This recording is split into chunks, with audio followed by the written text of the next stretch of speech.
doing? Let's finally get into. Let me clean off my camera. Sorry.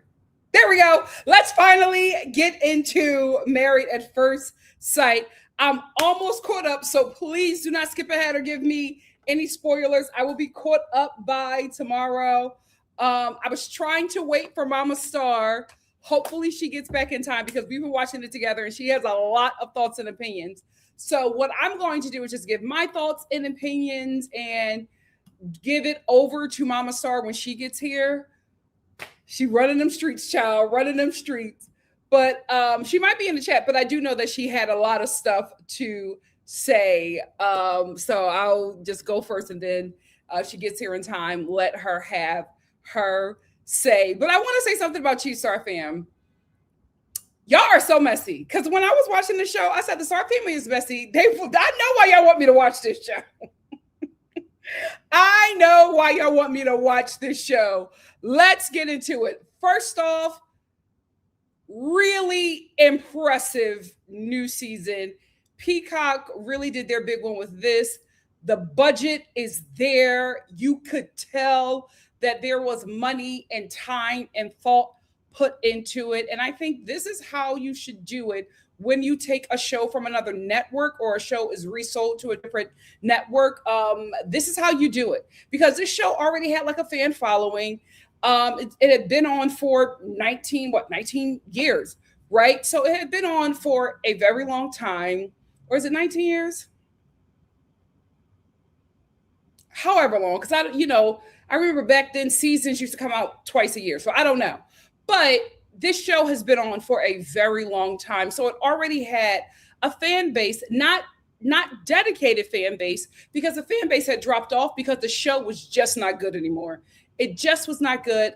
All of the couples were hating each other. It seems like the experts were burnt out. And a lot of times, no shade to Pastor Kyle, I believe, but oftentimes the advice that he would give couples didn't really hit for me. I did not really like it, especially as a Black woman who is deconstructing from religion and Christianity. It was really hard for me to take in a lot of his like thoughts and advice to the couples because I just felt like a lot of his advice was just telling women to suffer, to stay with men who should be happy that they are even in a space to breathe the same air as these women. So I was pretty much checked out. And I think a lot of millennial women who grew up watching the show became very checked out. Like the older we got and we realized we were just like, yeah, this ain't it. So a lot of us checked out of the show. So they just weren't getting the views. And I kind of knew that eventually the show would be canceled, but I'm thankful that it was picked up again at a new network with more money because there is a huge difference. The show is interesting again. Dare I say fresh. It feels like the beginning seasons of Married at First Sight. Really good season so far. Interesting, good casting. Loving the experts. I'm just like, yeah, they did their big one because this is a vast improvement and a really, really, really, really great watch. The experts are doing it. The experts are doing it. I'm loving their advice. You know what? Let me read a bit of the bio. I feel like you guys already know, but we can still talk about it.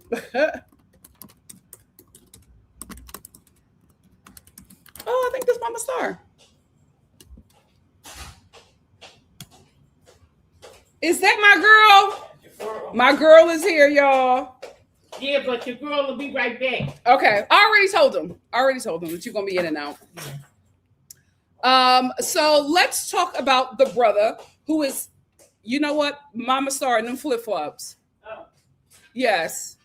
I got a lot to say. Yes. Clicking and clacking. Let's talk about the brother, Paul C. Brunson. He is a world famous matchmaker.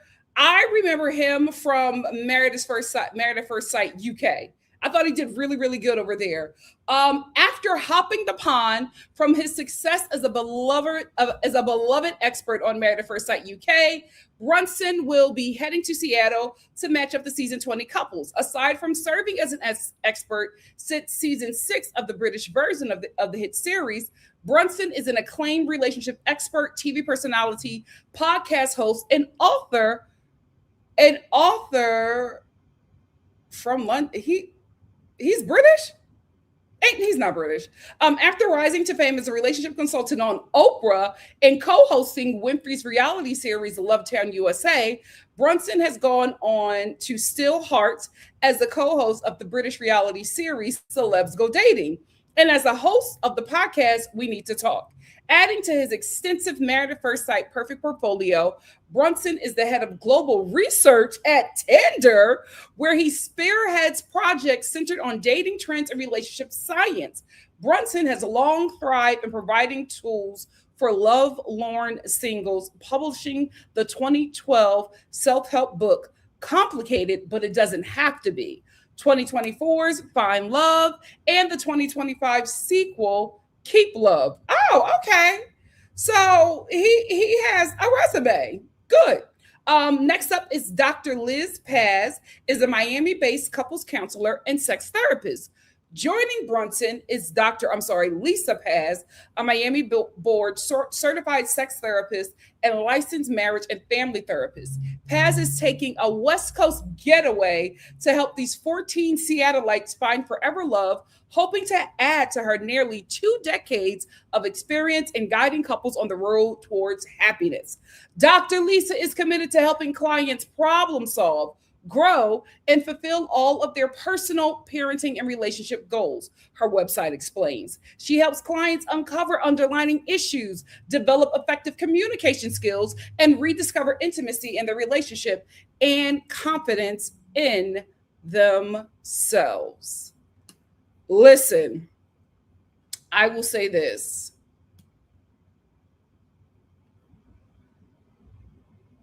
I certainly don't agree with all the advice that these two have given.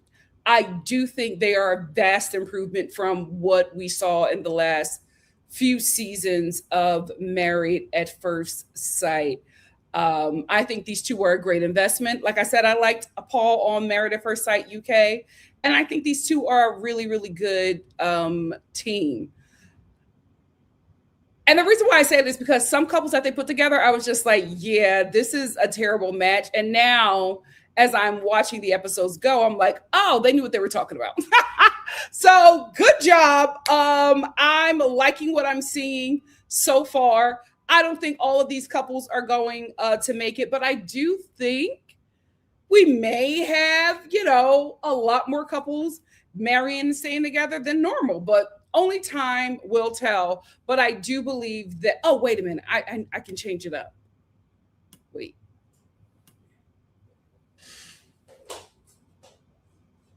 Hold on. Because remember, I figured out something last. Yes. But I do believe you and the flip-flop, sister. What? You sound jealous. Well, can you put on some slippers? Hello. No, these is my cuties. You need some slippers. But I do believe that the relationship expert and sex therapist, the sex therapist and a relationship expert are great additions to the show, especially when you have like a younger cast. You know what I mean? Like I just felt like the past 2 therapists were just a little aged out of reality. I think these people are a little younger, so they're a little closer to this generation that is marrying and understanding of what they're dealing with, and not deeply religious. I think that was the issue also of Pastor Kyle. Like, you're trying to help these people through a Christian and biblical perspective, and that's just not the case, because not everybody believes what you believe or abides by the rules that you abide by within your religion. So this is a great step up. I like what I'm seeing. Let's get into the episodes. Now, I'm not going to go down episode by episode. It's 9 episodes. Oh, wait. Are we doing 9? What is this? Well, yeah, it's 9 episodes. Baby, I'm not going to do all that. I should have caught this show earlier. But I am going to talk about some very important things that I observed while binge watching this show. Let's first start off with Adam. Now, when I saw Adam, I said, what is what kind of Caucasian is this? Now, either Adam has some African ancestry or he's a boy meets world white. Because I was at a couple of glances.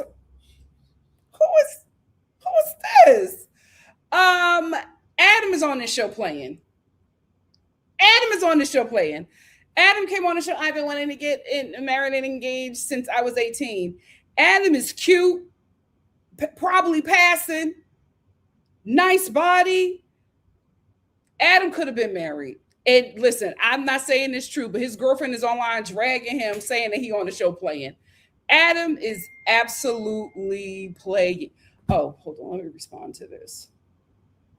Sorry, group chat.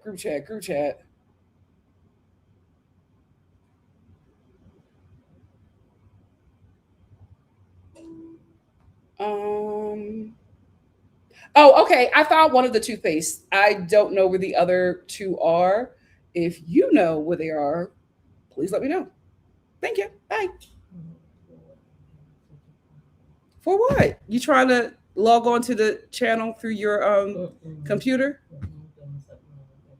Okay, well, I'm focused on here. And if you're not focused on here, Mama Star, we can do this another time. Lord, it's so much going on.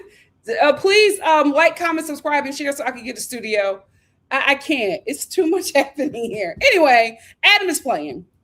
Adam is absolutely playing. I don't think that Adam needs to show to find anybody. I think Adam likes attention, and I think Adam likes the attention that this show is going to bring. I think that Adam knows that he's cute, likes being that guy. Well, for the passing and Caucasian standards, but I think that he knows who he is. He does not have any issues getting a. You're right. Your shoes are so loud, Mom. Come on. I don't think he has any issues getting a woman, but I think he likes the attention that this show is going to bring. And we just can say that about everybody, right? Because everybody on this show could walk away, right?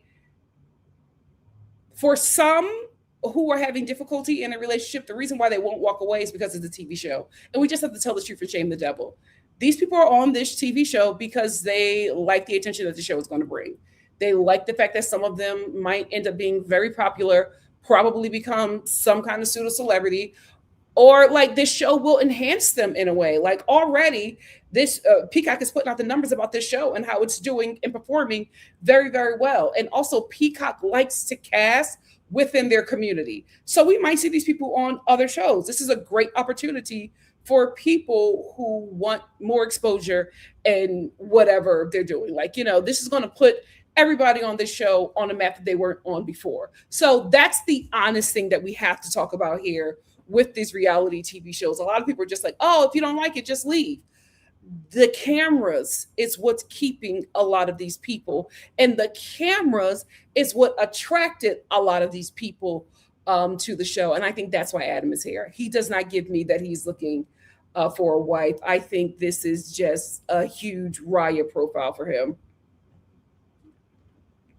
That's pretty much it. Adam is absolutely on this show playing. I want to talk about Miss Nikki. Like many of the women on this show, she is trying to make herself fall in love with a man that she wouldn't look at had she walked by him at Home Goods. Because Sean is at Home Goods smelling candles. I just don't foresee that relationship working, but my opinions have changed but I'm just giving my initial thoughts. Although I liked Paul, I still like him and the work that he does. The conversation that he had with Nikki about the kind of man that she wants to be with and what she would like for that man to earn. I remember that clip because it went viral, and that's when a lot of you guys were suggesting that I talk about this show. I think what hold for shoes. You might as well just click and click. I think what a lot of people were missing from the conversation is that Nikki wants to marry a black man. Nikki wants to marry a black man. I think they removed black from the conversation, but that's what's happening here. And that's why Paul brought up, like, the man you're looking for makes $64,000 a year. And that is the problem with black women who want to date and marry black men and create a family with black men. Unfortunately, and this is not just a black American woman problem, right? I have since seen that this is all across the board for women. Women are out learning and out earning their men. It is detrimental to the black American community because our men are grossly undereducated and grossly underpaid. Black women are out earning them, out learning them, outperforming them. So they're being put in positions, not now. Now we're making the same thing as the men. We all unemployed.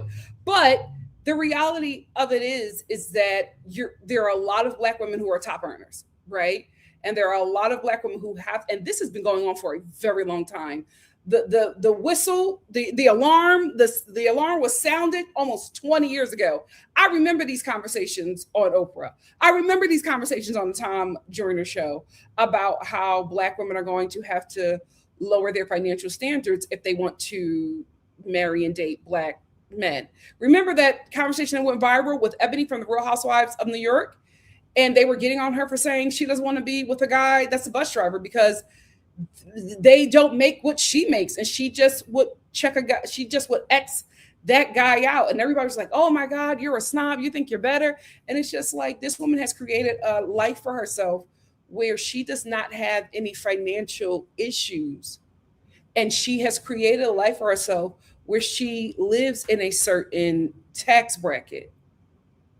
If men did not have huge egos and did not become uber jealous of their women when they made more than them, I don't think it would be a problem. But especially for black men, the machismo gets to their heads. And if a woman is making more than them, like, they'll accept it if it's a white woman. It's a story for another time. But if a black woman is making more than them, they cannot take it. I think, and I'm gonna step out of this, but I'm gonna just step in there real quick. I think when they are dating and marrying non-black women who make more than them, I think because they have already submitted to their race, they don't have a problem submitting to their financial authority. When it comes to black women, they have a problem with that because they see black women as inferior. When they are in relationships with non-black women, they see themselves as inferior. So for them, it is very hard to be in a relationship with a black woman because they think that black women are beneath them.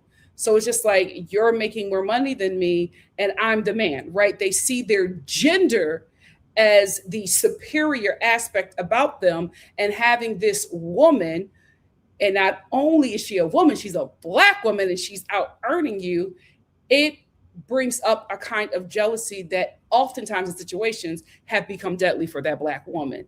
So it's very difficult for black American women because of the financial toll that has been taken onto our community, and our men have taken the brunt of that. And also machismo and ego has really rotted their brains. So that conversation that Paul was having with Nikki, for some reason, I believe that black was edited out, but he was talking to her about what she wanted.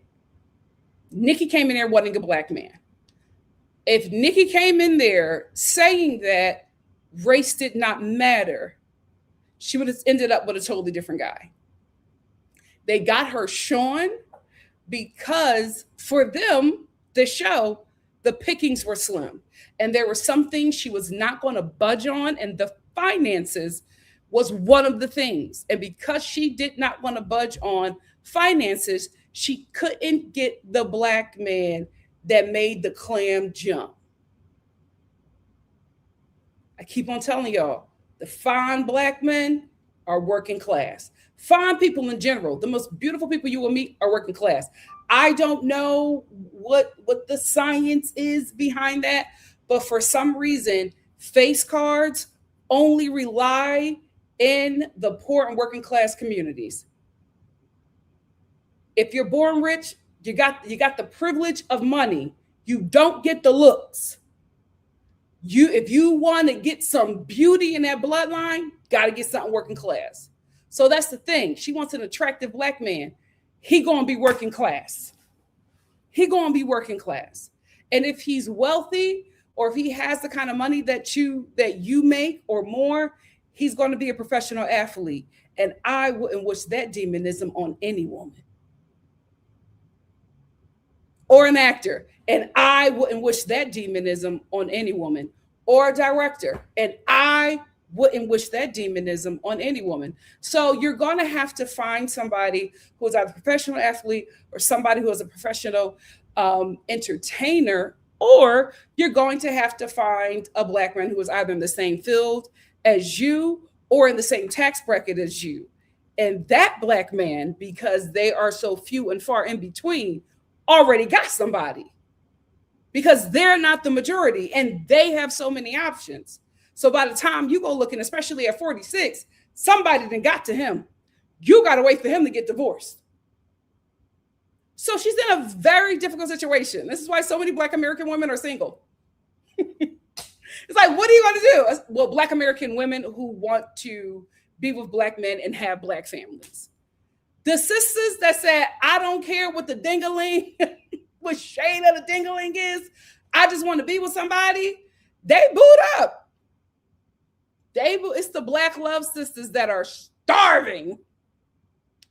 Woo, Lord. So this is why Nikki's in the situation that she's in. She didn't open up race. Very strict on money and didn't open up race. Having said that, I don't think they were off with what they picked, with who they picked for her, but we'll get into it. Moving on. I will say, when Nikki saw Sean, she wanted to run.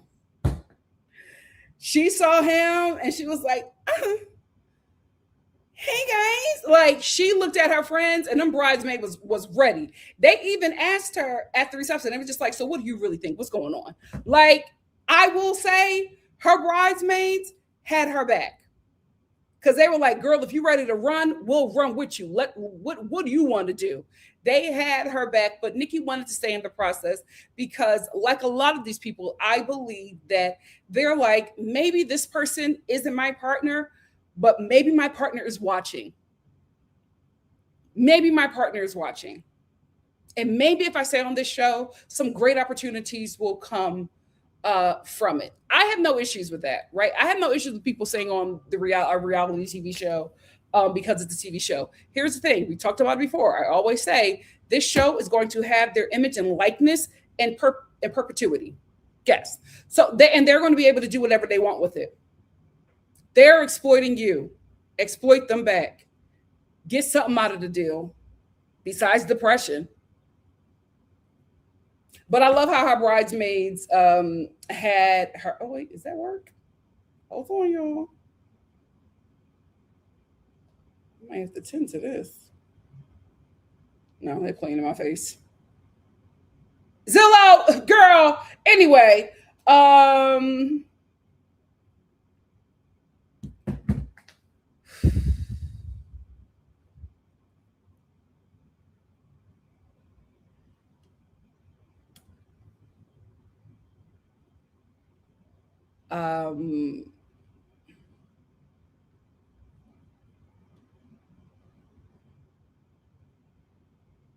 soon as he comes up, another person that's playing. Like I said before, I like the experts. I like what they're doing. He should not have been on the show. He needs to be on a psychiatrist's couch. This man is not ready for any kind of relationship, let alone marriage. He's not ready. He's not ready. And I hate to say it, but when I saw his father, I was just like, yikes. Yikes. Seeing his dad, you knew what you was going to get with him. You knew what you were going to get with him.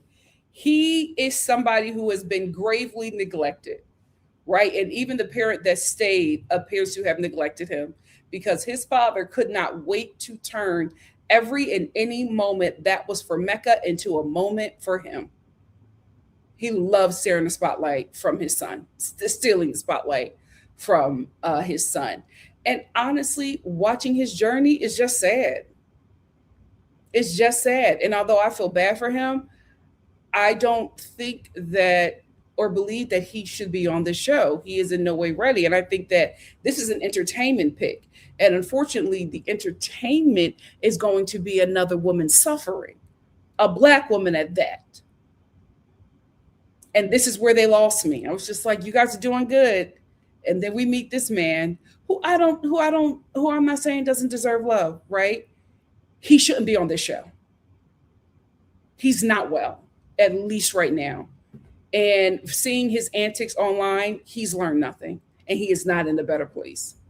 And he did not take this experiment seriously, especially the way that he was talking about it online. He should not have been on the show. This was an entertainment pick. I don't like when the entertainment is the pain of a woman. Yikes. Especially a Black woman. Also, I do not for 1 second believe that the experts didn't see Mecca and say, oh, he's not serious. He's not serious. A Black man that has cubic zirconians, jewels glued to his teeth, is not trying to be nobody's husband. Y'all knew he came on this show to play. Y'all knew he came on this show to play. He's so unserious. He's so unserious to the point where the couples who are in terrible relationships are clocking him. They're just like, oh, you need to do better. Some of the worst people in the cast is just like, performative. And I gotta agree. But I'm watching them like, who are you to talk? But you got a point. He came on this show to play. He came on this show to play. Somebody who came on this show to play, but changed his mission when he saw his bride is absolutely Felipe. Felipe is the kind of guy that you should avoid at least for a while. Felipe just got hot. He mentions that, right? He just got hot. He wasn't a looker. His words, not mine. And he started working out. He got a tan. He really gives me that he listens to those podcasts. He definitely was giving Manosphere. And when he talked about how he was dating, he was just like, I couldn't get anybody until like I started working on myself and I got hot. Now all of a sudden I have all these options and women want to date me. And it just let me know that women are just as shallow and superficial as they say that men are. And I was just like, if that is your way of thinking, you are in no way to be anybody's husband or ready to raise children to put out into the world, because your mindset is warped because you have allowed the manosphere to feed you this idea that women are wrong and women are the problem. He totally overlooked the fact that when he started to take care of himself and groom himself properly, that women suddenly became attracted to him. Now it's, oh, because I worked out and I got a tan. No, you probably started to brush your freaking teeth. You probably started to scrape your tongue. You probably started to wash between them balls and that anus and stop smelling like corn chips. You probably started to wash your hair. So now when a woman looks at you, she don't see dandruff on the back of your neck. You cleaned yourself up. You bathed. You took pride in your looks. You weren't just rolling out of bed with dirty teeth and funky balls trying to get some woman in your bed. When you started to take care of yourself, women noticed that. And that was attractive to them because if you take care of yourself, then you will absolutely be able to take care of a home. That's what women are looking at in a partner. They don't want a project. I don't want to have to. Women don't want to have to get with a guy and be like, oh, if I could fix this and fix that. That's too much work. That's not the 50s. It's too much work. Come ready to be with a woman like she is. Because she got up and bathed. She brushed her teeth. She flossed. She did her skincare. She washed her hair, clipped her weave in properly, got her waist trainer on, put on some lotion on them ankles, got some nice jewels, a nice little outfit. She's presenting herself in a way that she wants to be seen because she wants to attract a man that she desires. You think you're not supposed to do that? That's because you think that women are beneath you. So you think that just because you're a man, you should get any woman that you want. You don't see women as fully realized human beings. And what's happening now is he is presenting himself as a good guy because he got somebody out of his league. Because in his mind, he is still that funny looking dude that was dirty. He hasn't been in this attractive space long enough to realize why women are attracted to him, at least physically. So now, because he got this baddie, he's doing and saying the right things, not because he feels that way, but because he knows he has to do that to keep her. And that is a very dangerous place to be in as a woman, because that mask is going to drop. Keep in mind, I haven't watched ahead. No spoilers. That mask is going to drop. And I feel bad for Tori because she already slept with the dude. So she's already locked into this nonsense. But that mask is going to drop and she's going to see who he really is. He is not the guy he's presenting himself. He just knows that he is dating above his weight class, married above his weight class, and he's doing whatever he can to not upset her. Because he knows this is as good as it's going to get. This is the best he ever had. But he's not treating her this way because that's who he is. Very manipulative. I'm not for this. I'm not convinced. I also realize that this is somebody who is, there are a lot of women on the show who's just ready to have children. That's what it is. And oftentimes women who are ready to breed just get with, the guy that's stuck around. Right? They end up breaking up with that man and really getting with the man they want after that. But at this time, they're looking at the biological clock, which is made up, right? And they're like, oh my God, I got to have kids by this age. So a guy comes around and it's just like, well, I could tolerate him. I could make this work, because her mind is not on the relationship. Her mind is not on if she really liked this guy. Her mind is on, I need to get 2.3 children in the next 4 years. That's where her mind is. And then after she get the kids, she don't like the dude no more. Because she never liked him in the first place, but she just wanted to have children. That's where Tori's at. She's trying to make this relationship work with Felipe because Tori want kids. I guarantee you, she ended up getting with this guy, she had him kids, she going to be over him. All of a sudden, he's going to get on her nerves. All of a sudden, he can't meet her needs. He never met them.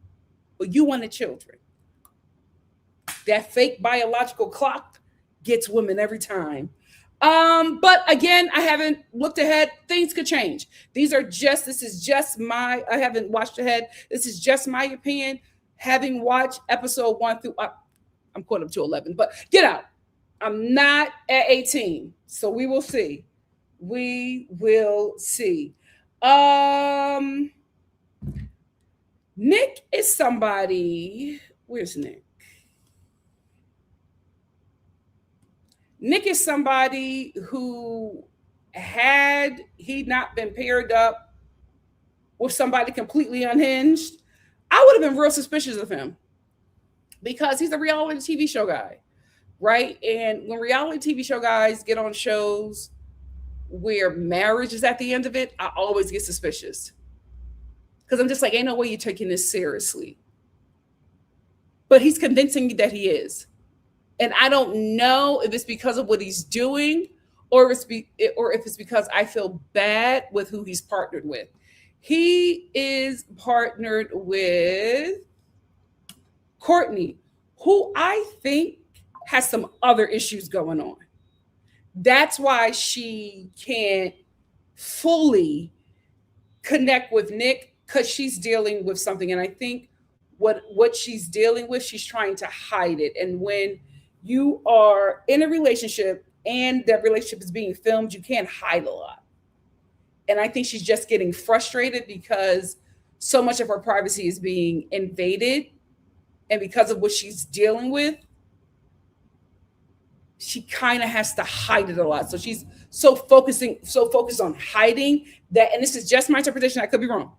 So focused on hiding that she can't focus on this relationship. And I think what she's dealing with just makes her very high strung, very anxious all the time.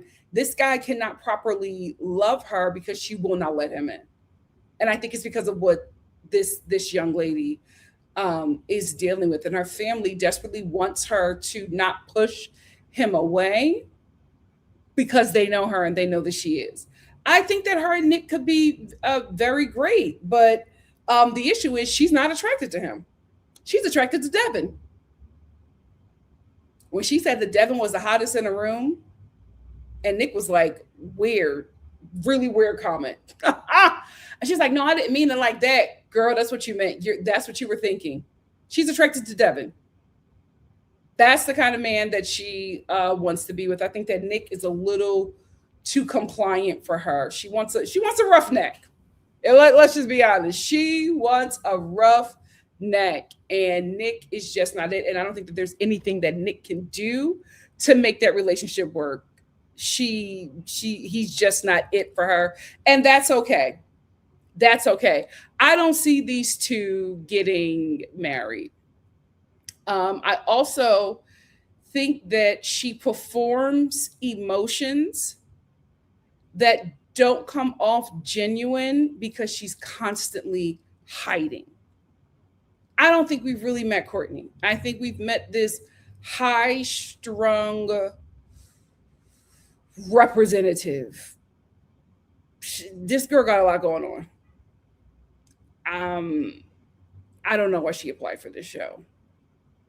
But I wish her well. I wish Nick well. I don't think that this is a match. I do not think that this is a match. We see Nick just being very silenced in this relationship, and there's nothing that he can do. Right, the experts keep on giving them challenges, and it's like things to do in a relationship. It's just like I don't think there's anything that he can do at this moment to win her over, because I think that she was just like, this is not what I want, and checked out, and that's okay. I'd rather the woman be like, yeah, this ain't for me. I'm not there. I can't, Then like a lot of the ladies that we're watching on the show force themselves to be with these men that they just are not attracted to. But I hope, that maybe they do have a happy ending. But I think their happy ending is going to be with other people. This lady is extremely high strung, and I hate to say it, but I was just like, oh, this is why you're single. My gosh, have some fun. You want Nick to be fun, but you are a killjoy. You are a killjoy, mama. Let's have some fun. Nick could be fun. I think also Nick is somebody who wanted to be an actor. It didn't work out for him. Or I won't say it didn't work out for him. He couldn't get the opportunities that he wanted, so he went to reality TV. Now, here's the thing. Reality TV doesn't have the stigma that it had back in the day. So going on reality TV as somebody who wants to be an actor or like a funny guy, because he loves the fact that everybody call him Jim Carrey. I think that's a smart move today, because of how reality TV is now making people stars, right? Now you don't need to go to AMDA. You don't need to go to NY. You don't need to go to the Tisch School of Performing Arts, like a School of Arts. Now you just got to be on Love Island. Things have changed. So I'm not downing him being on reality TV, but I think that what he did as an actor, wanted to get into the industry, he couldn't really get in a certain way, so he went through reality TV, and I think that is um, a smart move. But I at first was very apprehensive of Nick, and then we started seeing more of Courtney, and I was like, never mind. Never mind, because little Miss Courtney won Mr. Rugby. Okay, she don't want Jim Carrey. She want a big dog. She wants a big dog. Speaking of Mr. Rugby, listen, I think there is something there. He got to put them steroids down. There's something going on. There is something going on. And I feel like there's some kind of substance that he's using. Now, I'm not saying he's on meth, but I feel like there's maybe it's his protein powder that he's using. It's something. It's something that makes him very like wired. Whatever it is, I need him to stop doing it. I really, really do, because when he's not on the workout supplements, he's pretty chill. He's a pretty chill guy. He also is somebody who desires a lot. And I don't know why this show put him with a woman who don't want to give nothing. No shade to Caitlyn, but Caitlyn is just like, I like being with a guy when I like being with a guy. The 24/7, you up under me. Is she in it's not Aquarius. Who are them February people? What is the February sign? Those people, like Sagittarius, like their me time. She is very me time. Devin, as soon as he gets in a relationship, there's no more me time. It's us time. Caitlyn ain't for all that. Caitlyn ain't for all that. Caitlyn is just like, he's like, oh, she went to the gym without me. Caitlyn's going to come back in the home and see you. That's enough for her. Going to the gym with her, then coming home with her, then she hanging in the house with you all day, then you're hanging out with the other cast all day. Like, she needs her own separate space. And I don't know if he's ever going to hear her, because we've seen Caitlyn at this point. We're over past episode 9. We've seen Caitlyn communicate that often, that I don't need you all up on me. I don't like that. And Devin is just like, well, I like that. Well, okay, this ain't gonna work, right? Because then Devin acts like he gets it, and then he gets his feelings hurt, where he doesn't feel wanted. And I'm like, so why are you telling her that you understand? Why are you telling her that you're picking up what she's putting down and you'll apply it, and then you get at the table and you're just like, well, I don't feel wanted? One thing a lot of these men do is blindside their women when they get around everybody and they have to start talking about their relationship. And I'm just like, well, why won't you just say it to the woman you're partnered up with? I do respect the couples that are just like, let's save this conversation for when we get in front of the experts, because we're not getting anywhere. I respect that. But I don't respect the men like throwing their women under the bus when you said that you get it and you understand. Because then it's just like, you don't get it, you don't understand, and you want to say these things in front of everybody because you want them to chastise her. And that's a red flag, especially as somebody who is a husband. You're supposed to protect your wife. That's not protecting her. I think that Devin would be a good partner for a woman who's very my man. Unfortunately, he got I need some me time kind of woman, because Caitlyn don't feel like it. The gym is her me time. She'll come home and she'll see you. I thought they were making really good leeway when he did the whole Harry Potter date. She lit up. She loved that. But then it's just like they take 2 steps forward and 3 steps back. They do not go together because in this situation, opposites do not attract. And it's so sad because in the beginning, it was just like, oh, this could really be something. They did seem like they match. And I think maybe the experts put them together because they look like they match and maybe on paper they match. But you have a very needy guy and a very unneedy woman. And that's going to be an issue because she absolutely feels smothered. Like they really seemed at their wedding, they really seemed to do very good. They really seemed like really, really happy. But this guy, he's just comes on too strong for his bride. I also watching and observing Caitlyn. I don't know why she on this show. Not only does Caitlyn not feel like Devin, Caitlyn don't feel like a relationship. And I'm just like, you came on the show to get married. Girl, he gonna be in your face and be in your space. Caitlyn should have signed up for 90 Day Fiance and just be in a long distance relationship. I think that will work for her. There are some people who long distance relationships will work for. I think that's what Caitlyn needs. Because you cannot like sign up for this show to be a wife and then get annoyed that your husband is in the home. Caitlyn was like, I didn't know we was going to be together 24/7. Girl, what? Oh, she is hilarious to me. She said, I'm going to be a wife, but part-time when I feel like it. I know that's right, Caitlyn. I know that's right.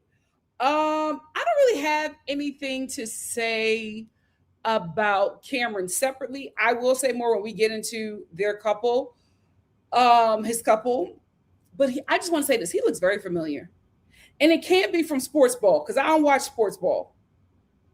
But he looks very familiar. I don't feel like this is his first reality TV show.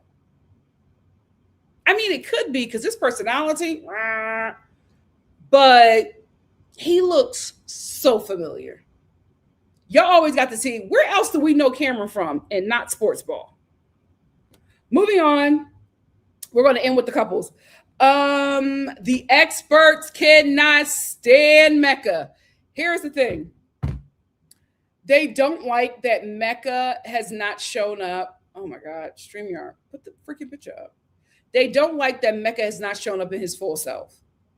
Mecca's representative has been on this show for the past 9 seasons. Well, 11 at this point. And that's what I watched up to. And the experts are just like, listen, you were vulnerable with us. I need you to be vulnerable with your wife. I think what happened was that when the cast got together with the experts and Dr. Lisa, I believe, she exposed Mecca in front of everybody and said that, you know, Mecca, you made me cry when you said that when I told you that I found you a wife, you were so shocked because you said, I can't believe that you found someone that will love me because nobody loves me. I think he became embarrassed in front of the men when she said that. I think if it was just him and Belle Joulet, he would have been fine. But because she said it in front of everybody and the cast, he got embarrassed by that. I don't think he likes being vulnerable. And so I feel like he can be vulnerable in private or in small doses, but in front of everybody, he puts on this representative because I think he is putting on this representative in his mind is somebody that everybody likes and nobody will leave. I feel like this personality that he has crafted is a personality that has been crafted out of trauma. And unfortunately, he's on a show that exposes all of that and gets under all of that gunk and junk. And I don't think he's ready for so many layers to be peeled back.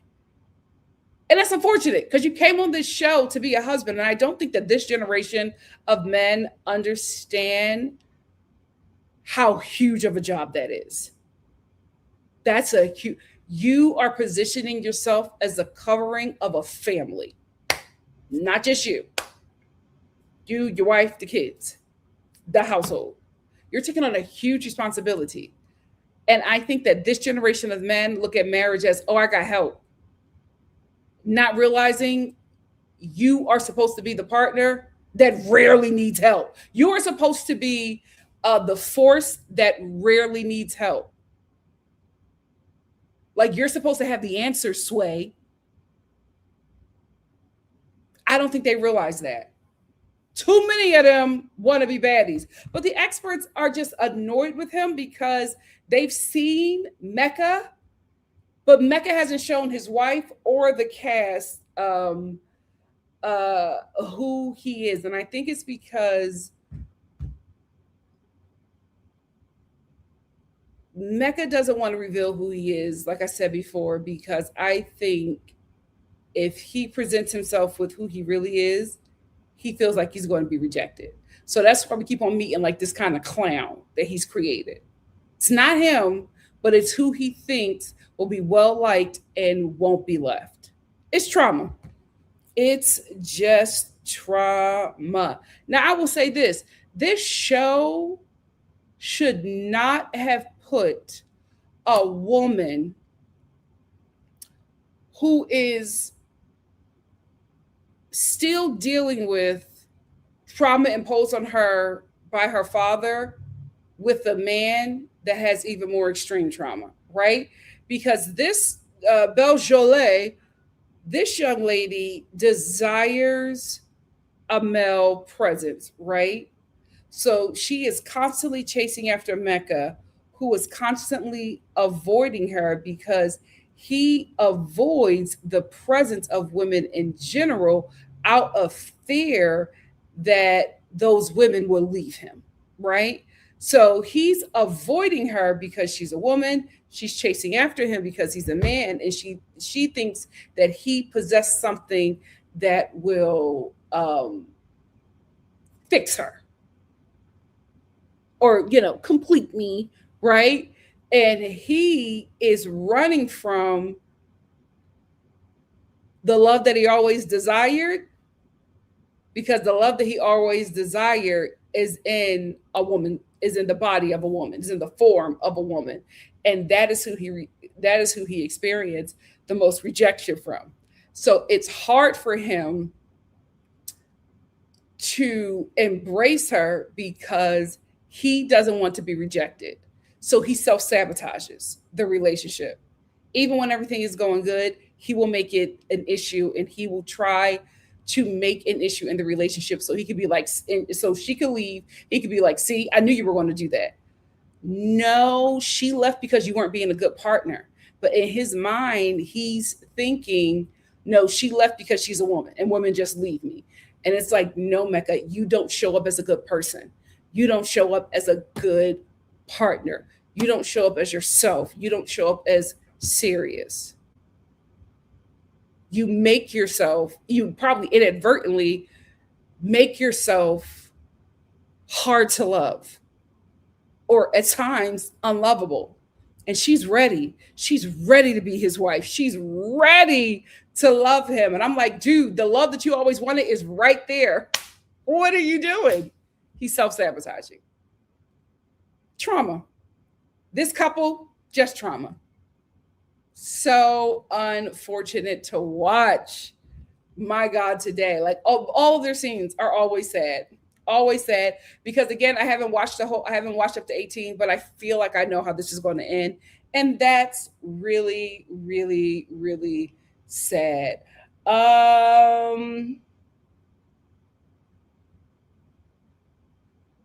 Okay, let's get into the couples. So the first couple that we are going to talk about, the first couple that the experts, one of the couples that the experts put together, is Marissa and Adam.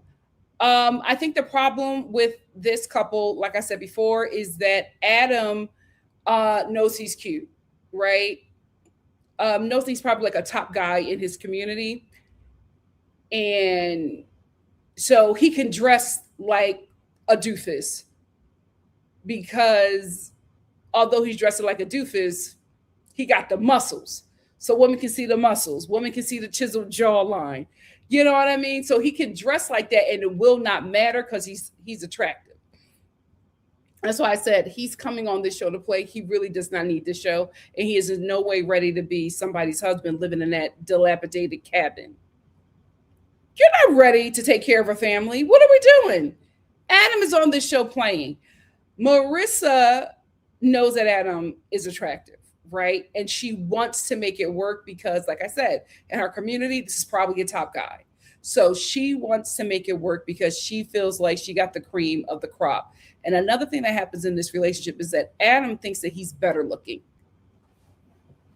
He thinks that he's the better looking partner. So in his mind, Marissa needs to be happy that he's with her because it's Adam, right? And when Marissa, who I don't think she's doing this because she thinks that Adam is more attractive to her, she's just doing this because this is a pattern for her in her relationships. Marissa lets it be the Adam show because she doesn't want to upset Adam because she likes him and she wants this to work. Not because she thinks that he's better looking, but because that is who Marissa has always been in her relationships. She explains it on the show. She has always let the relationship be about the guy. And even the men on the show are noticing that, like, we have learned nothing about Marissa. We know everything about Adam. We know nothing about Marissa. And it's becoming the Adam show. When men who ain't no better than Adam are mentioning that, there's an issue. There's an issue there. So I'm interested to see, and I will be watching after I get off of here. I am interested to see if she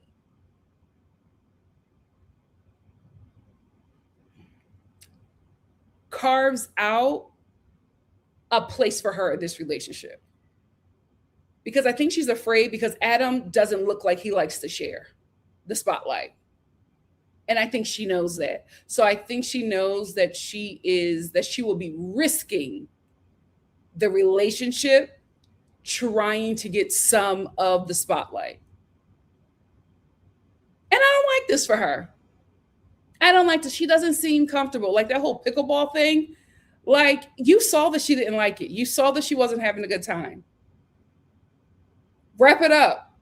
And to say, oh, I can't live without pickleball. Okay. Then play it without her. Why does she have to be a part of the pickleball? And then he made this comment about how he used to do that with his ex. And I didn't like that because it's like you're comparing her and you're making her feel less than. It wasn't. Adam ain't convincing me. It's not giving good guy. A good guy wouldn't do that. But I think he is the kind of a husband who wants to be the baddie in the relationship. He wants to be the face of the relationship. And there are often times relationships like that where the guy is the peacock and, the woman just sits in the back, looking all frumpy, let him have the show. There are a lot of relationships out there like that. And I think that is the kind of relationship that Adam desires. He wants to be the brightest, the boldest, the biggest, and the most attractive in the relationship. He wants to lead out in every aspect but financial. Ain't that something? Ain't that something? He want equality in places he shouldn't be looking for equality. But everything else in a relationship, it's the Adam show. I hate it for Marissa. I hope as I watch the remaining episodes that I see Marissa find her voice because it's really sad to watch. Another sad thing to watch is this. This woman is trying to force herself to be attracted to this man. She's not. Now, here's the thing. Okay. So just because she requested a top earning black man doesn't mean that this show should have gave her Hollywood Montrose. Because my guys today, now Married at First Sight, you messy for this one. You are messy for this one. First of all, not only is Hollywood Montrose a little spicy, he also a little freaky frog. My God, today, like, I will give it to him, right?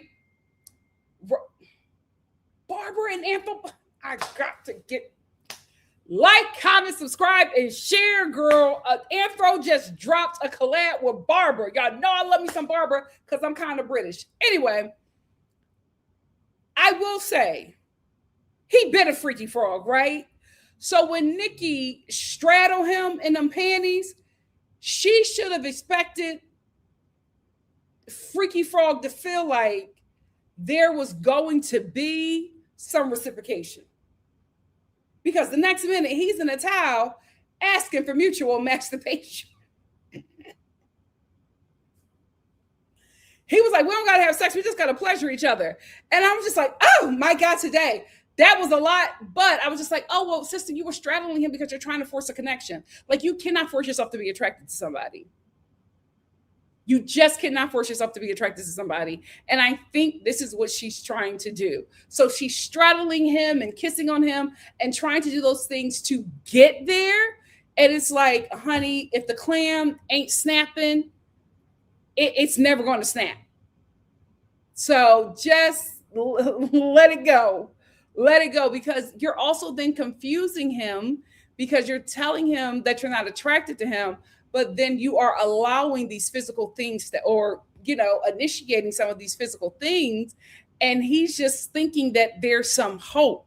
But Nikki, there is no hope, right? Nikki doesn't like the fact that he's short. Nikki doesn't like the fact that he has a dad bod with no kids. Nikki don't, like the fact that there's some sugar residue. You know what I mean?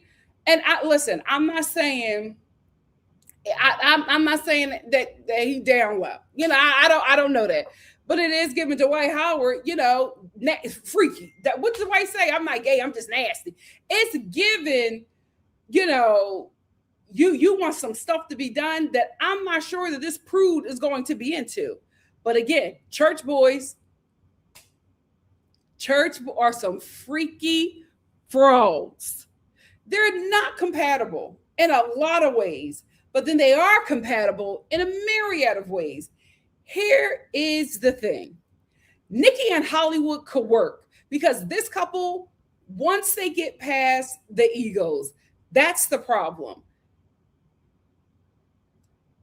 Sean, I was going to call him Hollywood, I'm sorry. Sean won't give up control. Here's the thing. Nikki would split control if she was attracted to him. If Hollywood was 6'5" and looked like Idris Elba, she would have been like, okay, well, have control, daddy. He would have never had to ask for mutual masturbation. But because he's short, brown, and sassy, he has to give more. Right? And that means he got to give her control. She got to be able to boss him around. She has to be the HBIC in that relationship in order for her to settle her wants and desires. Because Nikki wants some kids, right? So if he can give her, so she will give him a little bit of puss. If he gives her the lifestyle that she maintains and some, 2 Jack and Jill black babies, she's good. But the problem is Sean acts like he's 6'5". And Nikki's just like, you have to know your place. You can't do all that with me. And I feel like if he gives up control, they can work. Because this couple is very Martha's Vineyard. This couple is very Jack and Jill. This is that couple you will see at the country club. You know what I mean? This is the couple that will vacation in Martha's Vineyard. This is the couple that will be at all the Black food and wine festivals. I will. With their 2.3 kids and their dog that they push around in a stroller. And, they're creating a scholarship for Black children in underfunded schools. I can see them being philanthropists. I can see them donating to the Black American Museum. They are the very foo-foo, she Black American couple. Like they're compatible in that way. I can absolutely see it. It can absolutely happen. Sean has to give up control for that to work. Now, if he wants her to give up control, but that's the only way Nikki gonna do it. Because Nikki is just like, I'm not getting the height that I want, not getting the body that I want, I'm not getting the looks that I want. She feels like Sean is getting everything that he wants. She's not getting that. So it's just like, if I'm not getting that, you gotta give me something, and I need to control. I need to be able to run the relationship. She needs to be able to tell him how to dress. She needs to be able to control the money, control the vacations. You know what I mean? And he will have the happy wife, but she has to be in control. That's the only way. She right there. She's right. She's ready to give Sean, a little taste of clam. I disagree. But he has to give up control. And if he doesn't give up control, these two are not going to work. I see why the experts put them together, but the conflicts that they're having, I feel like they can get over, but he has to relinquish control. Go here, Mama Star. Hi, Star family. Mama Star is here. I happen to disagree. Sean is not for her. Mm-hmm. He is not her style. Mm-hmm. He is not the kind of man that she wants. We agree on that. I said that. Hold on a second. His mannerism is a little different for her, Mm-hmm. and she's really not angry with him. Yeah. She's angry with the Experts. that put them together, because she's trying to say, She was going quiet that way. Nobody else here that made the money, because that's what got them together. Mm-hmm. Is her money, which she said that she would not take under, and his salary Mm-hmm. was the only thing that checked off for her. Mm-hmm. But she is angry with them because she's feeling like, now y'all could have gotten me somebody else. First of all, this man is shorter than me. Oh, they didn't like when she made that height comment. Okay. The guys were like, Nikki, you went too far. That was low, Nikki. And she's like, I didn't mean it like that. What were we talking about? And his mannerism. She's not, and she said Mm-hmm. it, she's not attracted to him. And you seen that at the wedding. Mm-hmm. And her girlfriend pulled her aside and said, let's talk for real. But he wasn't helping. He said, hey, girl. Like, he wasn't helping with the shoulders. He wasn't helping. You look good, girl. And, and his mother, The God bishop. bless her, she was sitting there, she was hoping that this girl would say yes. Mm-hmm. Because she wants to get him married. Mm-hmm. Now, it's a lot of things I can't say because I'm on NikkiStar platform. Mm-hmm.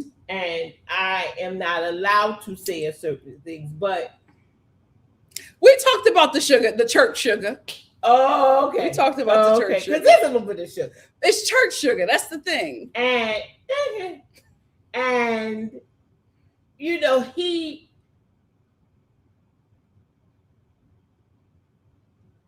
he wants a wife.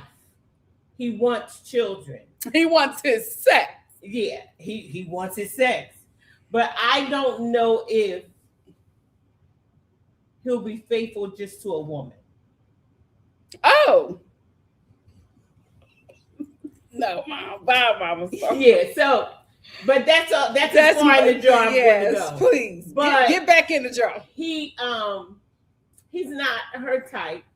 And she's trying. Mm-hmm. And then she said, because she wants out. Mm-hmm. And she done said before. But that's the thing. Like I said before, a lot of them don't want to leave because if the TV show wasn't attached, a lot of these couples would not have made it. She says Sean just wants to win. Mm-hmm. She said that twice. Mm-hmm. And she's not interested in that. Mm-hmm. What happened is she got herself into something. Mm-hmm. She tried something and it didn't work out. And she's not happy. Mm-hmm. And with Nikki, I want her to tell the truth and let this man go. Mm-hmm. And they can be friends down the line. Mm-hmm. But as far as a married couple, they're Mm-hmm. not going to work. And on decision day, Mm-hmm. She's going to say no. She's not attracted to him sexually. She's not attracted to him physically. Well, not him, because he's fast. And then she's going to say, then he won't say, he washed up. He said, "Oh, it'll take me 3 minutes in the bathroom," and she was very. That's another thing. It's just like you missed the mutual masturbation, but you're not even properly bathing. You're not even washing down there. Like you're not even making yourself. Balls is sticky and stinking. And she said, "Oh my goodness." He said, "Oh, 3 minutes top." And then when they show him in there wiping, he takes a whole bath, and I'm like, "Sir, that ain't even no whole bath. That's a wipe down." And I'm like, "Sir, you are too big to be wiping down. You got too many creases." Yes. And them balls and that big behind, you got to wash it.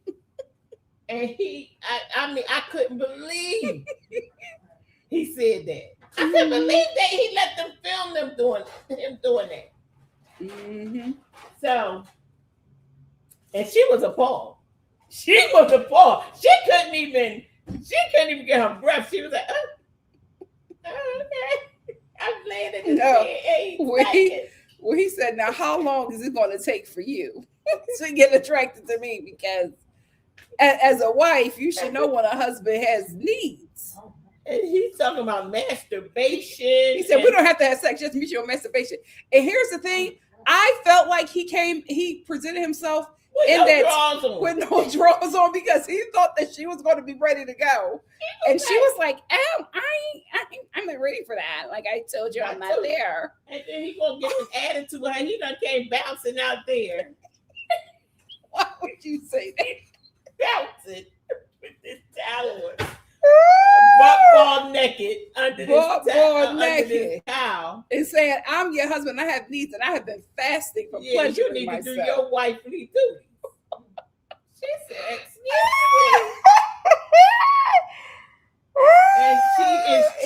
and she was just like, "You can't exclusively masturbate." And he was like, "Well, I'm married." He said, "Well, I'm married and I don't want to do that because I have a wife." And I was just like, "Oh, this man is bold." I see him with all that stinking. But here's the thing. I talked about it with the Star fam. She straddled him. Yeah, now. And got him a little excited. I don't know how much liquor she had. Why? She got him a little excited, so he really thought he was rubbing her down and everything. And then now you ain't gonna play with it. You play with it. Either you gonna do it or you not. So that's my only thing. I'm like, Nikki, I don't think that what he said was, I mean, the way he said it was a little bizarre. I don't think it was too off from the way that they were moving. But she can't do it sober. Mm-hmm. She can't. If she's under some alcohol, she might be able to take herself a little bit. I don't think these two are going to make it. But seriously, did not make it yet. Here's the thing: I feel like they could work. This is a Martha's Vineyard couple. This is a Jack and Jill couple. The only box she checked off is salary. This is a couple who you will see them watching their son at Wimbledon. I'm gonna tell you something. I'm not gonna sit there like her mother did. You know what? Let me get back. On a serious note, though, seriously, guys. Mm-hmm. On a serious note, they are unequally yoked. Yeah. And not necessarily. There's some yoking there. It could work. He just has to give her full control. He has to princess her. She don't want to do that. That's the only way it's gonna work. If she don't want to do that. She don't want to bring him around her colleagues. No, she will bring him around her colleagues if she could run him. No. If she could go out to dinner. Of him. She's around these people. Yes, because she's not the type. Her bridesmaids do that. But what helps is if he just lets her lead out and bring out that card. That's what will work. Let me ask you a question. Ask it. You, NikkiStar. Is you going to just go head on because he got the pocketbook? No. Because if you can't stomach him sexually, I don't know. That's an argument, and here's an argument. I think I could go along with it. Done. And he just bounced going out. What? I think I can go along with it, but the mutual masturbation, that would be my bottom line. Because I would just be like, okay, you've gone too far. You've gone too far. Now I feel like you disrespected me. No, he said that's when she won't let But I wouldn't have straddled him in no panties. She won't let him enter her. So he said, let's do something else. Then maybe we could just touch ourselves. And it's not helping all the other couples are having sex. Oh, they talking about it. Yes, because he is close. Him and so Nikki and Sean and Mecca and Beljulet are very close. Like they hang out and everything. Okay. So Mecca is probably telling him that he throwing Belle around the room. And he probably feels some sort of way because all of them are talking about what they're doing. But Nikki and Sean. He said, I'm not ready. She's not ready. And, and she's just like she's telling him that, like, do you need that within like the next 3 weeks? And he's just like, yes, I'm not marrying my friend. He's like, I'm not gonna marry nobody. And I think it's just a friend. Is basically Sean is saying he needs to have experienced her in some sort of way before yeah. And then when she said, no, I'm not ready for that, he just bounced down. He said, that. And that's the problem. He's too sassy. Like when they get into their disagreements, sassy. When they get into their disagreement, you're not hearing me. Girl, you're not listening to me. Like that's what man? He was in his confessional. He said, go ahead on, girl. You think too highly of yourself. That's like, he's asking her to deal with so much. Like she's talking to her husband, but they're like getting into it. And she doesn't want to do that. Like she wants to just have like a conversation with him and like, talk about basically she wants to talk about their issues, but she also wants him to say, yes, dear. And Sean is not a yes, dear. Sean is going to be like, okay, so now I'm the bad guy. I'm the problem. What is wrong with you? Let's get into your issues, Miss Girl. And if she's not receptive to that, he's so spicy. It's just like, we're done. It's just like that whipped cream in her mouth. She almost went crazy. Listen, I'll give him his 10s. He was really trying to make something happen. No, she was trying to make something happen because he is fasting. He is fasting from pleasuring himself, and he is fed up. So he's ready. But Nikki Miss Slow Burn, he don't feel like all that. He don't feel like all that. And she keeps saying that. And he don't care. Yeah, because I would have said, she keeps on saying she's not attracted to him. He's like, okay, so what are you going to get there?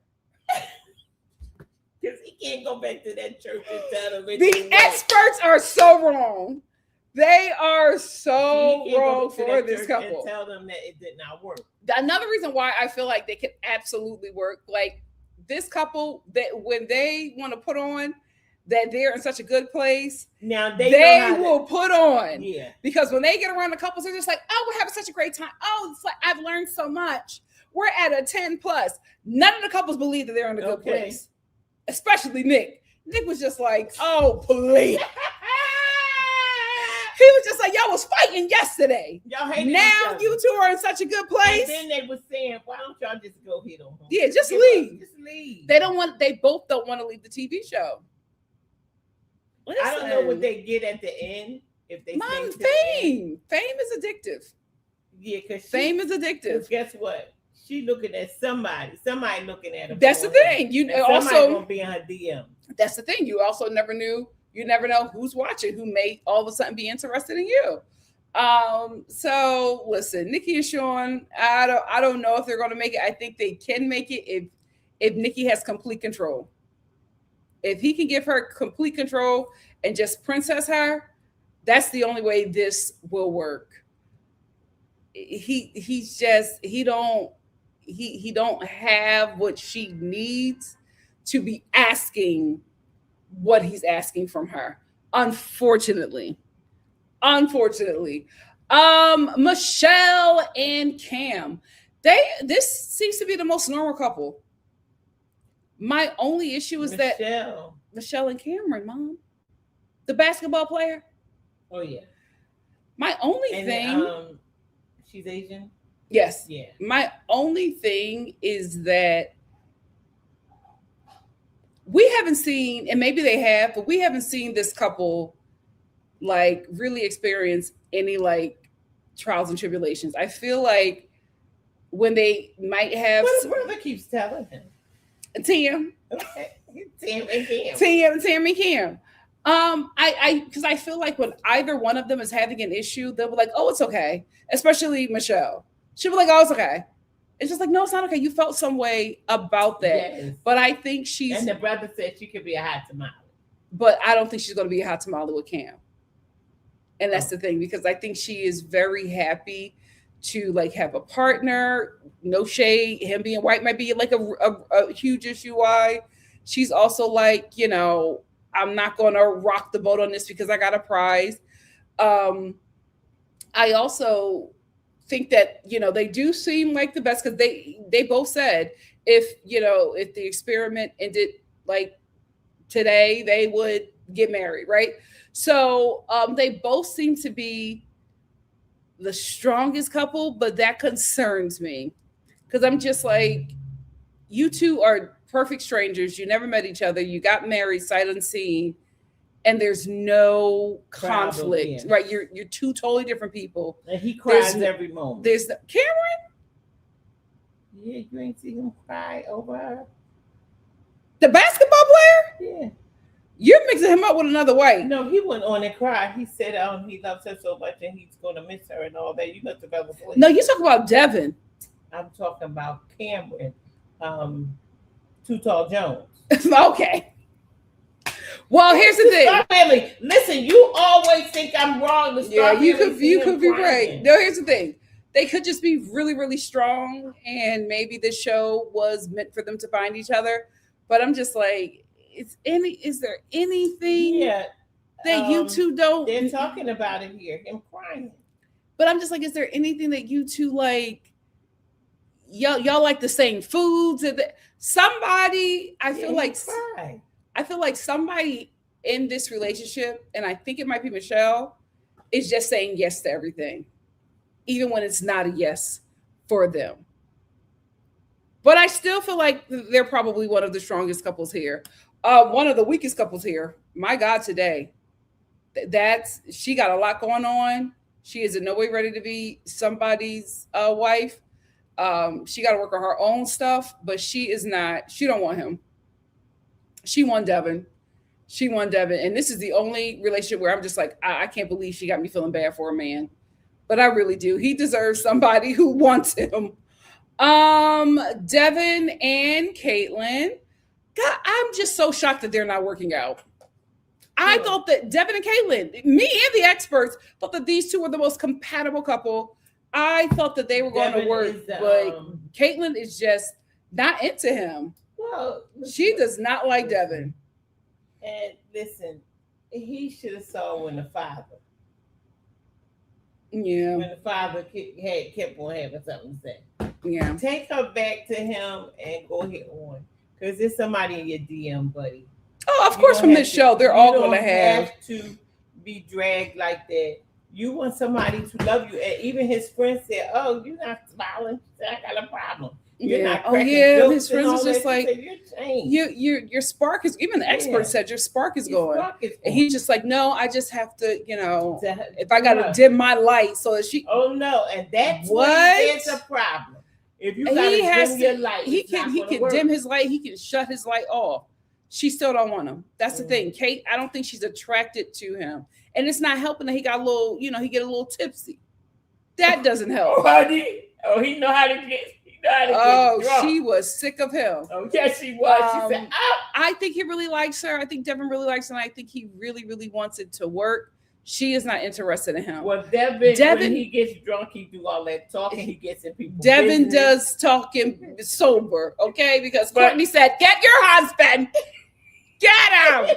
Now, before Miss Courtney, she was all ready for Devin. She could talk to Devin all night long until Devin said, you need to be a better partner than Nick. And all of a sudden, Courtney don't like him. Devin, shut the F up. You don't know what you're talking about. Now you mad at Devin. But this is the thing. Devin needs to work his own household Right. and stop trying to cancel everybody else. Because you got some issues going on as well. But I feel like maybe if Devin fixes the hair, the hair could be throwing. I think his hair is hot. That mohawk with the highlights, Yes, I think that's throwing her off. He is an athlete. I think that might be throwing her off. But you know what? He my mom loves Devin. No, I don't. But I'm just saying. You do. She can't say. Caitlin can't say nothing to Devin. Devin needs to leave her and move on. Yes, because she is too much. She's crying and all of that. Girl, you shouldn't have did this. Devin requires a lot. No. Caitlin didn't know that he was going to require so much. The second day, she gonna get up and just go to the gym. What's and they wrong had said with they was going to the gym together. How? What you? I want to be alone. I need some alone time. Well, girl, why did you come on here? I did say that. I said, girl, you came on to be a wife and you want alone time. And you want alone time early in the marriage. This is the honey. They was on the honeymoon. This is where you're trying to get to know each other. Yeah, go to the gym. He likes. So y'all need to spend time together. Like the gym. Girl, go ahead.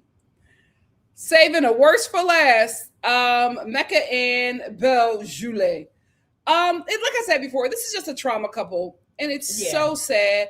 And I hate the fact that she is denying so much of what she needs in this relationship because she doesn't want to upset him. She wants him to feel okay. No, I feel babysitting his woman. That's what I was about to say. I feel like the experts did not give her a husband; they gave her a newborn. Yeah, we're watching this woman just mother this grown man. Like, it's just, no, you're not wrong. And I'm mad at everybody else because they were getting on you.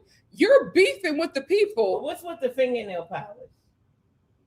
That's a gel nail. Whoever did his nails needs to do his hair because it's lasted longer than that hair. Where does can y'all let me know when Mecca is going to his braid appointment? Every time we see that hair, he looking like Jim Jones. It's just like, dude, you knew you was gonna be on TV. Let's get his shape up. He don't know nobody yet to do his hair. This is he not from Seattle? No. Well, why would he go out to Seattle to find a wife? Oh, I thought no, all of them ain't from Seattle. Mom, no, they pick people from the location. From San Francisco or something. They said. Oh, really? Yeah, so they pick people all from Seattle. They pick people from all over and had them living. I don't know. Okay. I'm not really. Let me know, Star fan. But I'm just like, oh my goodness. There are no black people in Seattle. There ain't no black braider in Seattle that could do his hair. Or maybe he need to go to somebody's prison and sit in between some man's legs and get them braids. No. And get them braids touched up. Like, I got a problem with. He's just fuzzy. They knew when he came on the show that he had mother issues and stepmother issues because that's how they introduced him. Mm-hmm. And I think that that's unfair to her. Talk about it. Talk about it. He been locked in. He has something. These are childhood traumas that he has to unlock before he married somebody. Mm-hmm. You taking this into a marriage and you trying to unlock that at the beginning of the marriage. I think that's very unfair to her. And she's accepting it because her father, because she hasn't dealt with the fact that her father hasn't been in her life and he wants a DNA test when she first met him. And they got the same dimples. And she is, she hasn't processed that. She hasn't unloaded that. Poor baby. That hurts her. That hurted her. Like, because it sounds like it was a one-night stand. It was. And the mother said, I'm pregnant, but you don't got to do nothing. And this is the baby I want. I'm a raiser. He don't want to be involved. It sounds like he may be a married man or something. I don't know. But he doesn't want to be involved. Who don't want to be involved with their children unless they got another life? Mm-hmm. And for him to meet her, and then he's a loser. He's a loser. He's a loser to hurt her like that. Yeah. That's why I said this is a trauma couple. They are both hurting because they are both suffering from traumas that was implemented onto them by the adults in their lives who are responsible when for they raising were them. children. Mm-hmm. So now that thing done grew up, it's Mm-hmm. big. And it has not been addressed or handled. Yes. And so she feels like, oh, he's the man for me because we can identify, but those things are things that break you up. Mm-hmm. Those things that bring more pain to you because he will inflict his pain onto you when he don't want to let you in because he's been rejected. Yeah. And she's constantly mothering him and affirming him. Yes. We haven't seen her do that to her yet. We haven't seen her ask anything about, we haven't seen him ask anything about her. We haven't seen him encourage her. We haven't seen him affirm her. We've just seen her, lift him up. You're wonderful. You're amazing. You're this. Nothing's wrong with you. Everybody else is the problem. Well, apparently she had when she stayed out at 4:00 and she had to come and sing because that's probably what happened to her voice when she came to the thing. I said, what? But she had to come to the studio and she was out until 4:00. Now, I got a whole lot to unpack with that because you don't know how to say you're ready to go home and you just stay out with him. Well, she told him she was ready to go, and he said, Mecca said that he felt like she'd been ready to go, and she just didn't voice it. Yeah. So and I think he's probably right. So that's where my problem lies. If you was ready at 2:00, how come you ain't telling your man, babe, I'm ready to go because I have a studio appointment? Because she puts him first. Exactly. And then she holds it in, and she's mad because he said, you're mad at me. And I loved him saying that. You're mad at me because we stayed out until 4:00. And she gaslighted him and lied. Said, well, no, I'm not. No, it was nothing wrong. There's no problem. Just like, yes. Because this was important. There is, girl. You were not happy about something that he did. But I think she's also just holding in a lot of stuff because he's very sensitive and she doesn't want to push him away.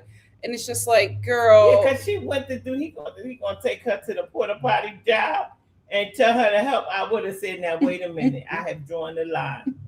And I came this far for the show, but I'll sit in the car. Yeah. You could go get that dookie yourself. Yeah. And she said, oh, it just smells. I'm so proud of him. He looks so sexy in uniform. What? She's trying her hardest to make this work. She reminds me, her and Marissa, she's gorgeous. Her and Marissa are in the same boat. They are married to men who are peacocks. And so they have to not only come second, but last in the relationship. And the only way the relationship is going to work is if they let the men be the star of the show. They cannot share any kind of spotlight with these men. And it's unfortunate because we're watching both of their lights dim. This fool wants to say to Marissa, 5 hours of pickleball. She was like, I don't. She said, Marissa didn't want to do 5 minutes. And then the jet skiing. Yeah, she's sick of jet skiing. She's sick of pickleball. She's sick of his house. But those are things she doesn't like anything, but she doesn't want to voice it because she doesn't want to push Adam away. She doesn't like how he dresses. She's not happy, but he's attractive to her. And she feels like this is something that I got and I could work with. But he is too much of a daggone prima donna for me to be living in that house. And also he that told me something a lot about him when his parents said, no, they're not coming. Because first he said his parents were together. Then his mother's one place, his father's another place. So it's a lot going on. His siblings didn't come. There's a lot going on with that family. So you're married into a ball of confusion. He's a ball of confusion. Yeah. He said, my last girlfriend introduced me to all of, well, you need to be with her. Because you had so much fun with her. He also had somebody that he had to break up with.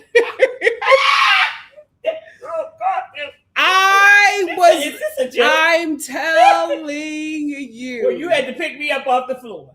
When Adam had to call, listen, the experts was just like, Paul was just like, call her, that girl that you were talking to. He said, no, it's not a big deal. We just, it's not serious. He said, call her and let us know you're done because you're going on a show where you're about to get married. You cannot you got to tie up these loose ends.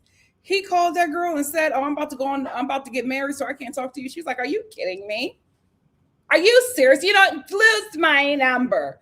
And Paul knew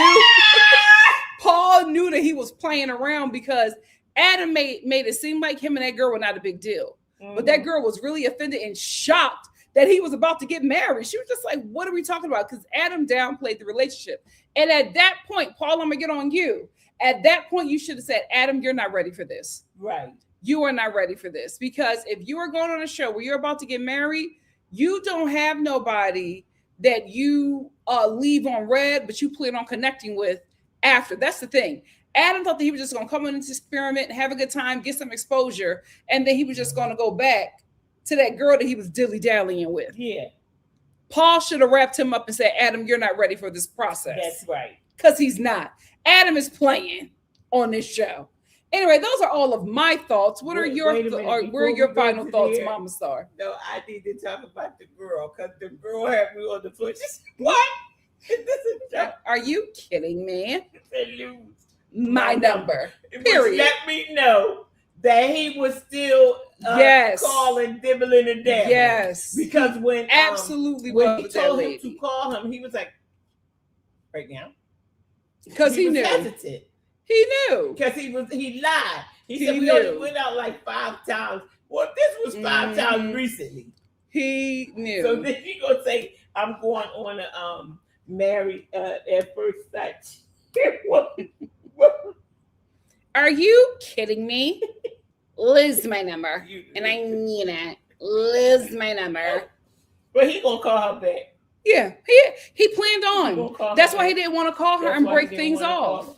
But I thank God for the guy. What's his name? Dr. Paul. Dr. Paul that said call her now with your phone. Mm-hmm. Yeah, because don't do all this. He called his bluff. Yeah, and he had to stand in He there. Called his bluff. But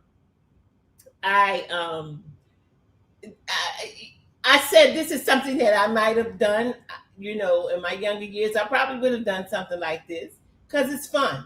And that's the problem. They're not taking it serious. It's not fun. That's what these guys did. They took a chance. You don't have to be with these losers forever, but take a chance. You might find somebody and you might not. Mm-hmm. As for me, I would have been like Nikki. I would have gotten something like that. But it's something, I always say this, try it. If you don't like it, you can always get rid of it. You know what I mean? But listen, if it don't work, it's okay. You tried something. Yeah. You're young. You don't have to stay married to this. You don't have to stay in this. This teaches you something about yourself and what you want out of a man or a woman or what you need to work on yourself. Like, what's the girl name that's she's getting on my nerves. That's with she with Nick. Oh, Andrew? No, not that, not her. I'm talking like, girl. About Nick on married to the girl. Courtney. Her she really wants to get married so bad, and when she was getting married, everything was okay, and then she wanted to switch up. Miss Perfect, Peppermint Patty. Because she's a She don't like Nick, so everything that he does just gets on her nerves. Yeah, like they're working out. He's like, "Oh, I'm gonna lift you up." I don't like Jim PDA. You don't like nothing, Courtney. Right? You don't like nothing. But Nick that's can't why win. She's single. Okay, that's why she's single. She too daggone much, and you got to give a little bit. A marriage is a partnership. You got to give a little bit, and you got to give a little that your parents did for you. This ain't no this ain't. I'm not your mother or your father. I'm your husband. So you got to give a little bit, but I do understand that she just found out that he was on 29 dating shows. So I mean, I would feel a little bit about that, and I think they need to break that up a little bit more. Yeah. Like talk about that a little bit more. What are you looking for? Is this just another hole in your belt? You know what I mean? Is this the guy? Normally, a lot of times, oftentimes, these guys who come on these dating shows or marriage shows, they're often here to play. They don't really take it seriously because they were scouted. They were scouted. Oftentimes, the women applied for the show. The men were scouted because they don't get enough men. So this is why we're here. That's what Thank you, Mama Star. I just feel like, if the shoe don't fit, don't force it. You know what I mean? It's a big person to say, I've tried this and it did not work. Instead of running a person down, just say, I'm not attracted to showing, and I'm ready to leave, because I think the experts missed. You know what I mean? I put the ownership back on them, because this is not what I. Well, it's a TV show, so they're going to stick through the process. She wanted, because Adam called their bluff. He was like, "Just leave. Why don't you just quit?" And they were like, "What are you talking about? We're not quitters. Y'all want to stay on the TV show." She wanted a black man. She didn't want a white man. So apparently she's dated white men, and she don't. But she got to do a little work with her. I love her like to get what she wants. She's gonna have to open up. Yeah, she's gonna have to open up. She's going to have to just accept that. No, No, I'm not saying that. I'm just saying she's just gonna have to date black men that don't make what she makes. And that's going to be a problem, because she's going to want to be Charles in charge. That's the problem. Charles in charge of my days and my life. Hey, Spency. Spency said, "Hey, Nikki and Star fam, excited." What is this song? Doing this singing. You don't know Charles in Charge, the show? Girl, that was that song. Yes, that was that song. And I want Charles in charge of me. Spency said, "Hey, Nikki and Star fam, excited to get into this mess. Mecca and Sean have shown their whole belief. What if they end up being the only couple getting married?"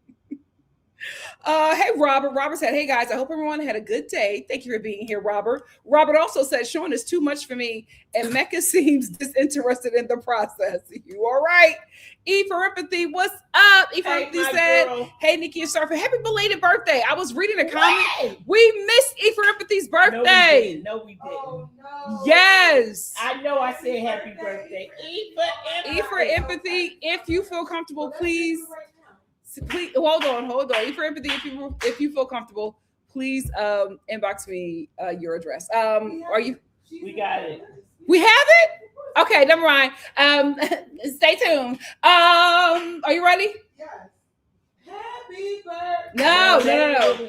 No, we don't do that. We do happy birthday to you. Happy birthday to you. Happy birthday, E for Empathy. Happy birthday to you. So I can't sing Charles in Charge, but you can sing happy birthday like that. Vibrato. We love you. Thank you, sister. That sounds like a little jealous. Girl, please.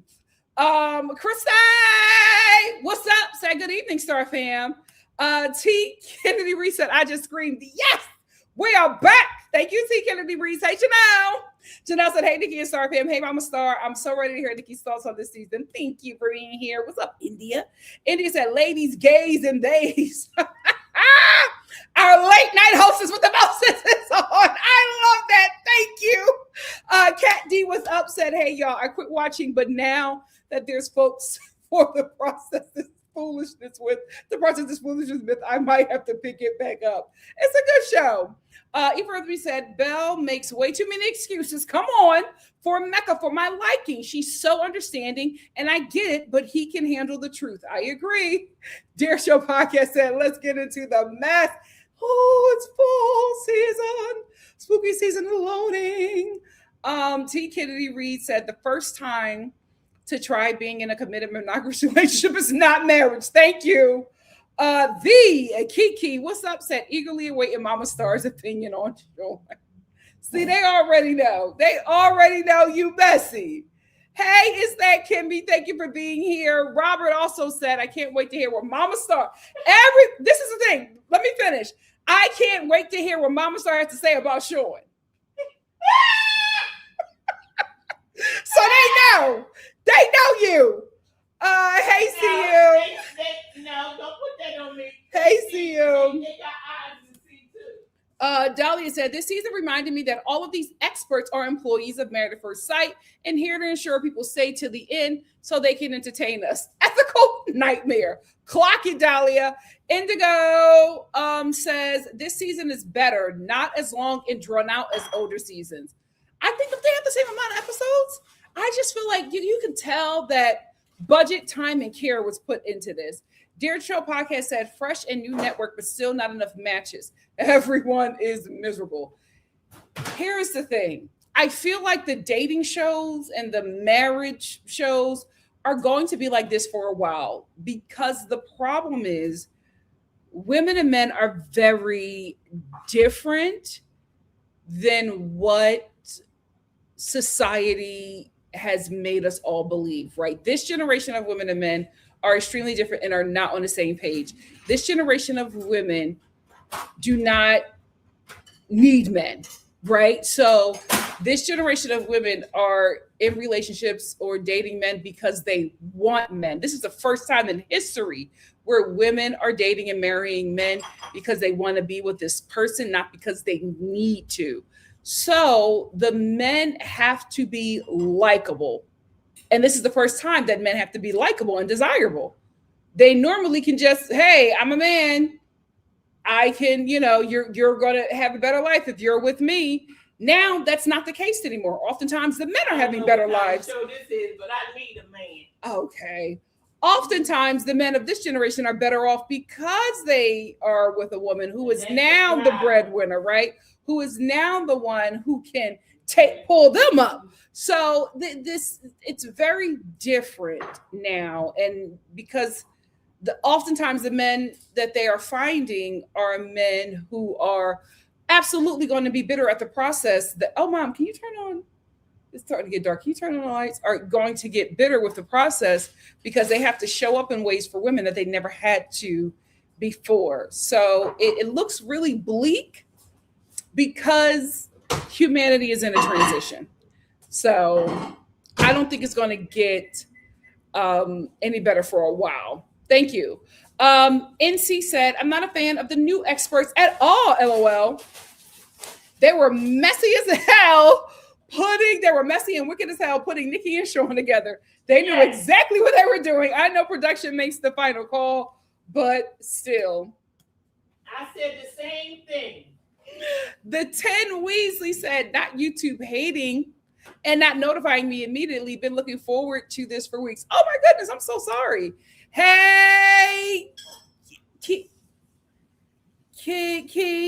what's up? So I like Paul Brunson until this season. Some of his advice is just bad. Oh, I actually liked him a bit better on here than I did UK. I will say some of the advice, especially the advice he gave to Nikki, I was just like, Paul, you're telling her to settle. Even though you're not pushing back, when you push back and said, well, the majority of men only make $64,000 a year. I'm not telling you this to push back. I'm just stating a fact. You're pushing back. Dahlia said, I don't like the experts. They seem strong on the surface, but encourage sexual coercion and never check verbal abuse. They're here for the company and not the couples. I will say, I did have an issue with Dr. Lisa prescribing Nick and Courtney to kiss. Kissing is kissing is something that you just can't force. You know what I mean? And making them do that, I don't think it helped the relationship because Courtney is still miserable and Nick is still scared. So it didn't help. Intra said, Paul was great on Netflix's Cheat Show. I thought he'd be great in this and is. Oh, what's the Cheat Show? Hey, Hannah. Hannah said the experts are pressuring the ladies to behave a certain way while babying the men. I will agree with that. NTR says this entertainment first and foremost, not a matchmaking service or therapy service. So not clear what the ethic issues are here. The ethic issues there are entertainment first, like you said. Yeah. It's entertainment first. Hey, Two is for life. Thank you for being here. Dahlia also said facts. Hannah, I'm tired of them pushing sex. Did you want anything to drink? No, I'm okay. Oh, you know what? Yes, I'll take an iced tea. Okay. Okay. And thank you. Them pushing sex so hard. Here's the thing: they wouldn't have to push sex so hard if the ladies were actually attracted to the men that they put them with, and that's just not the case. Hannah said Adam isn't serious about marriage. He wanted to boast about being rich. Yeah, Adam's not ready at all. Adam doesn't need the show. Adam is on this show. Mom, Adam is on the show being messy. Intra said, "Wait, you're gonna have to fill us on in." This show, he got exposed. No, his ex. I'm sorry, Intra, not his current girlfriend. His ex. Married at First Sight fans post. Oh, I have it. Let's talk about it. I have it here. Let me share it with you guys. I absolutely forgot that I took pictures of it. Where's your cup? You gave it to him. It's right here, Mama. Thank you.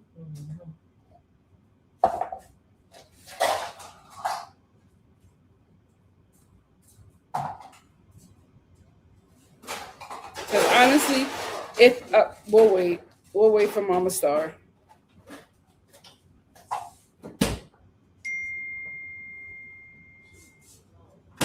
Oh, you know what? I actually didn't. It's on. I didn't take pictures of that. I took pictures of Mecca's nonsense. But if you go to our girl Coco, Coca, on her page, she has the whole correspondence between Adam's alleged ex. Can I get a straw, Mama? Yes. Adam's alleged ex, who is talking about how much she hated that cabin. There was no electricity. It was dilapidated. She hated living there with him, and that Adam is just playing the whole outfit thing. He's purposefully dressing like that because he wants to be a peacock. He wants attention. And the experts did call it. They did call that he would. Wow. Do you see what she has? Doritos for me and you. Doritos and queso. Since when did you start eating queso? I hope you're not pregnant. Pregnant. This is a pregnant. I hope so too. But yeah, he doesn't have a girlfriend. I'm sorry. I cannot believe you just made that. Tools for Life said, I don't mind the experts for the most part, but I don't like that they stand more male-centered and convincing a woman to be physical. Sir, I just met you 5 days ago. We ain't there yet. I think they're encouraging the women to be physical with the men because they're hoping that it'll change something because the women are not attracted to these men that they put them with. They're just not. Sarah said, Adam is definitely playing. Everything is vibes for him because this is a game for him. He's not serious. He said that he would get married if the vibes were still cool. Vibes? You and Marissa have had no conversation about anything real. You don't know anything about her. Her words, not mine. Vibes, child. Dahlia said, I genuinely think Adam might be a recovering addict and using physical activity to substitute alcohol and maybe drugs. He refuses to go deeper than the surface. You know what? Now, I think you're right about that because he did speak about that. Mm-hmm. He did speak about that. He talked about he don't like drinking and all that. Yeah. He's engaged. Oh my God. All the men on this show got so many issues. The Tim Weezy said, Paul is doing great for the entertainment factor, but Lisa ain't earning her spot. Not better than Dr. Vivian or Dr. Pia. I don't remember Dr. Pia. Who was the one that actually married somebody on the show? Messy Boots. And that last girl that he was going with, Adam, that he was doing all the sports with, she probably was a recovering addict as well too, and got into that sports and stuff. Oh, you're right. Could be. Tools for Life said, Adam is so cringy and Marisha can't stand him, LOL. The man did push-ups on a boat in the middle of the date. She couldn't believe her eyes. Sir, grow up, child. Hannah said, I felt so bad for her and Belle, two Black women who keep being reminded by their husbands that they aren't pretty enough for them. Here's the thing. I don't think that Mecca thinks that Beljolet. I don't think that he thinks that Beljolet is not attractive. I think that Mecca is a self-sabotager. Mm-hmm. So he doesn't want her. He doesn't want her to believe that he's into her like that. He probably really, really is, but he doesn't want her to believe that because he doesn't want her to have control. No, He doesn't want her to have leave power him. over him. Yes. He don't want her to So leave he's going to him. sit up there and act like Right. he's in full control, but he really isn't. Well, everybody in his life, every woman that he's loved or whatever, has left his life. Mm-hmm. So he's afraid that if he let her in that space in his heart, She'll hurt that him. She'll hurt him and leave him. Yes. And listen, trauma is trauma. I totally understand that, and I totally get that. You should not be on the show looking for a wife. Right.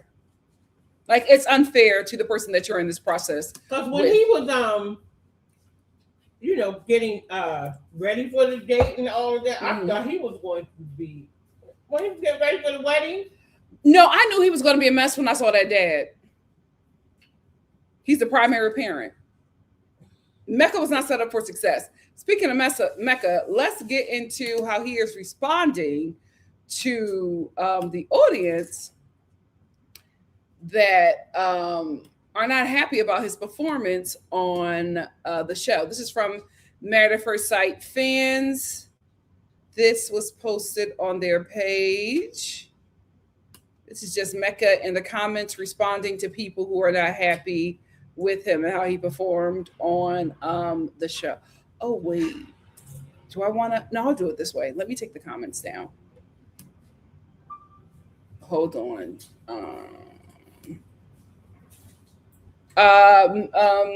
But he's not supposed to say nothing until we find out if they're still together, right? He's not saying that they're still together, but he is commenting on how people are commenting about him. He's responding to somebody who responded to his comment, was said, after all, it's an experiment. The point of this show is not to come into necessarily ready to be married or even emotionally mature enough for marriage, but rather to work on what, Mecca? What do you mean? The point is not to come in this show ready for marriage. Yes, it is. You're getting married instantly.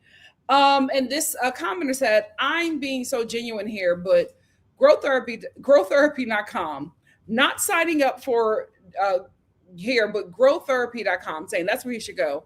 Not signing up for Married at First Sight. Working through traumas at the expense of another person for millions to watch weekly is sick. Mm-hmm. And Mecca's response is the yawn emoji. Then there's another commenter who responds to what Mecca says, oh, brother, it'd be within your best interest to get off of line and stop because you're showing everyone how deeply unsmart you are. Mecca says, very smart, actually. Y'all just don't understand it, and that's okay. That's something else. They're dropping their fall donuts, so another person. Yes, iCar. I just saw it on their Instagram. I'm going this week. I'm going this week to get my my pumpkin spice donuts. Anyway, and Max says, grow up. Responding to Mecca's yawn thing, grow up. Your actions are hurting real people, good people. He does another yawn emoji, and Married at First Night at First Sight Nation. In Mecca's response said, he's just out here wasting everyone's time. Debonair Muse at Mecca and says, at Mecca, why go on the show? Hold on, let me take down my banner. Says, why go on a show to get married when you, this is the first comment. I'm sorry, I read it out of order. Why go on a show to get married when you're not ready emotionally mature for marriage? Mecca said, after all, it's an experiment. The point of the show is to not come into the show necessarily ready to be married or even emotionally mature enough for marriage, but rather to work through your emotions, traumas, and doubts and fears to reach a conclusion of readiness on decision day. I have been watching Married at First Sight since the first season. I have never heard that this is what the show is for. But it makes sense. I will say, I think that's what he was told. I think that's what the men on this show are told. I think the women are told something completely different. I think that's the only way they can convince these men to come on this show. So although I don't think that is the purpose of the show, I think that is what casting is telling these men so that they can have a show. because without telling these men that they don't need to be ready for marriage, they don't even have to be good, and they don't have to get married at the end, without telling or stay with the person at the end, without telling them that, you can get these men on the show. Yeah. Telling them the truth that they have to be ready for marriage, that they have to be serious about it, that, you know, they can't come on here and playing. You won't get any men on the show. And I think that's why Mecca said, come on this show to work through your traumas. What? Come on this show to see if you're ready. Come on this show to go through this experiment. That's what casting is telling him. I don't think he's making that up. I don't think he's making that up. A mess. An absolute mess. Gotta do much better. But I don't think they had to do that with someone. Mom, leave short alone. You know what? You're making that look so good. I'll have a Dorito. I've never in my life, Mama Star. I've never in my life had a Dorito with queso. Where did you even get queso from? You just had this on your heart? A Dorito with queso was on your spirit. You ask too many questions. There's too many questions. Just enjoy. Mom, this is too salty. Does Toya know how salty this is? Does Toya Star know? With Nikki.Star now, she better know. And leave me alone. Sorry, y'all. She looking. You won't get in trouble. Hannah said, nothing new. Hannah said, Black older men aren't advising younger Black men to pursue higher education. We Black women always preach for younger Black girls to not abandon their education. Yep, true. Cordelia, what's up? Said, Nikki, did you hear that this season they don't actually get married? I heard through the grapevine. All the couples? See? I don't think none of them get married. I don't think none of them get married. So none of the couples get married. Oh, child, it's a mess. Hannah said, it was good. Why am I getting in trouble? I didn't come up with the Dorito and queso idea. Hannah said, none of us should choose the bus driver. Listen, I don't think there's nothing wrong with a bus driver. And listen, I'm from Philly. A lot of our bus drivers are cute. Who's a bus driver? You missed a lot, Mama Star, when you was out frolicking in the streets, when you should have been on live with me. NC said those experts knew Nikki would not be into Sean, rightfully so, and still made the match. And Nikki should have done her research before coming on the show and known that they always play in Black women's faces. I think Nikki knew that. I think Nikki came on the show, and just in case, if she didn't find her match, she knew that her match was going to find her on this show. Mm-hmm. Nikki probably booed up with somebody right now. I wouldn't be surprised if Nikki is pregnant at the reunion with somebody else's baby child. Dolly said, I think Nikki was right to have specific standards, but they were wrong for putting her. Like Stacey Abrams. She probably got a man that laid across her in front of her fireplace. But they were wrong for putting her on this show, knowing none of the male candidates could offer what she wanted. Just pick someone else. True. Hannah said, we are harder with non-Black men and have more expectations for them than with Black men. And I can agree. But although I think Black women are far too lenient when y'all have white partners. But that just comes with racial trauma. If you decolonize and decenter, you'll be fine. Hannah said, I think we need to be open to dating out if we want to maintain our high expectations. Or you don't necessarily have to date out to find a top earner that's Black, a top earner that's a Black man. You're just going to have to be in them environments. You're just going to have to be in them environments. There's a guy on here who helps Black men, Black women get ballers. He tells them where they're at. And that's the thing. You got to go where they're at. You got to. No, I'm just saying. You got to go to the restaurants. You got to go to the strip clubs. You got to go to the games. Whatever that. You know what I mean? You got to go to the schools. Like, you want a Black man? You go to them HBCUs. You want a Black man that's educated, that's probably going to be a top earner? Go to them HBCUs. Oh, there are a lot of Black women who are like joining sororities just so that they can be in community with the frats.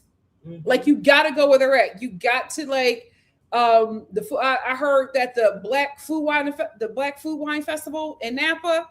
I heard that's where you need to go. That's where the brothers is. You have to go where the Black men are that are in the tax bracket that you desire.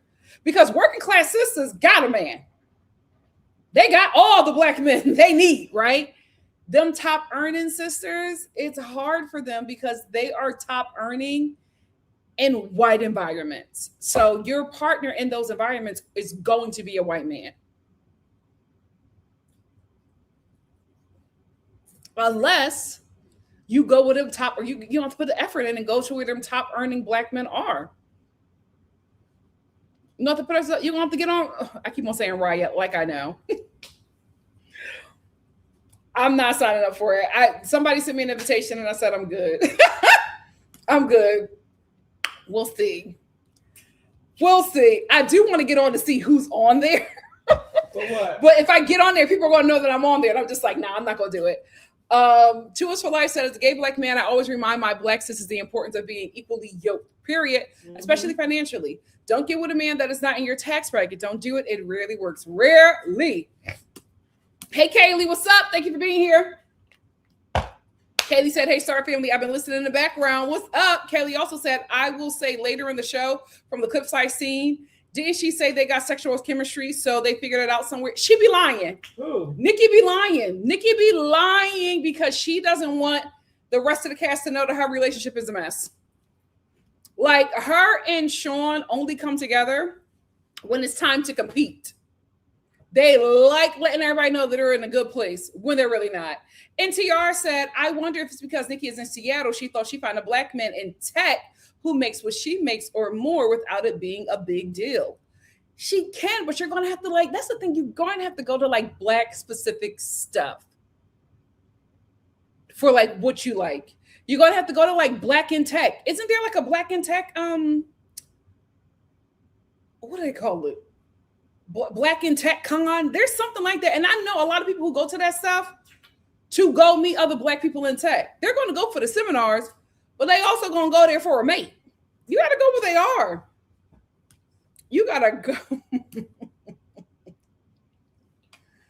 go. Kaylee said, Nikki said, where's my husband? Baby girl said Nikki should pay for a real matchmaker. I think Nikki could, and I think she would. I think she probably did. But the matchmaker told her, you need to go off the white men. Right. You need to let me put some white men in here. And Nikki said, no. That's the thing. It's going to be a lot tougher for a successful Black woman to find a Black man that makes what she makes or more.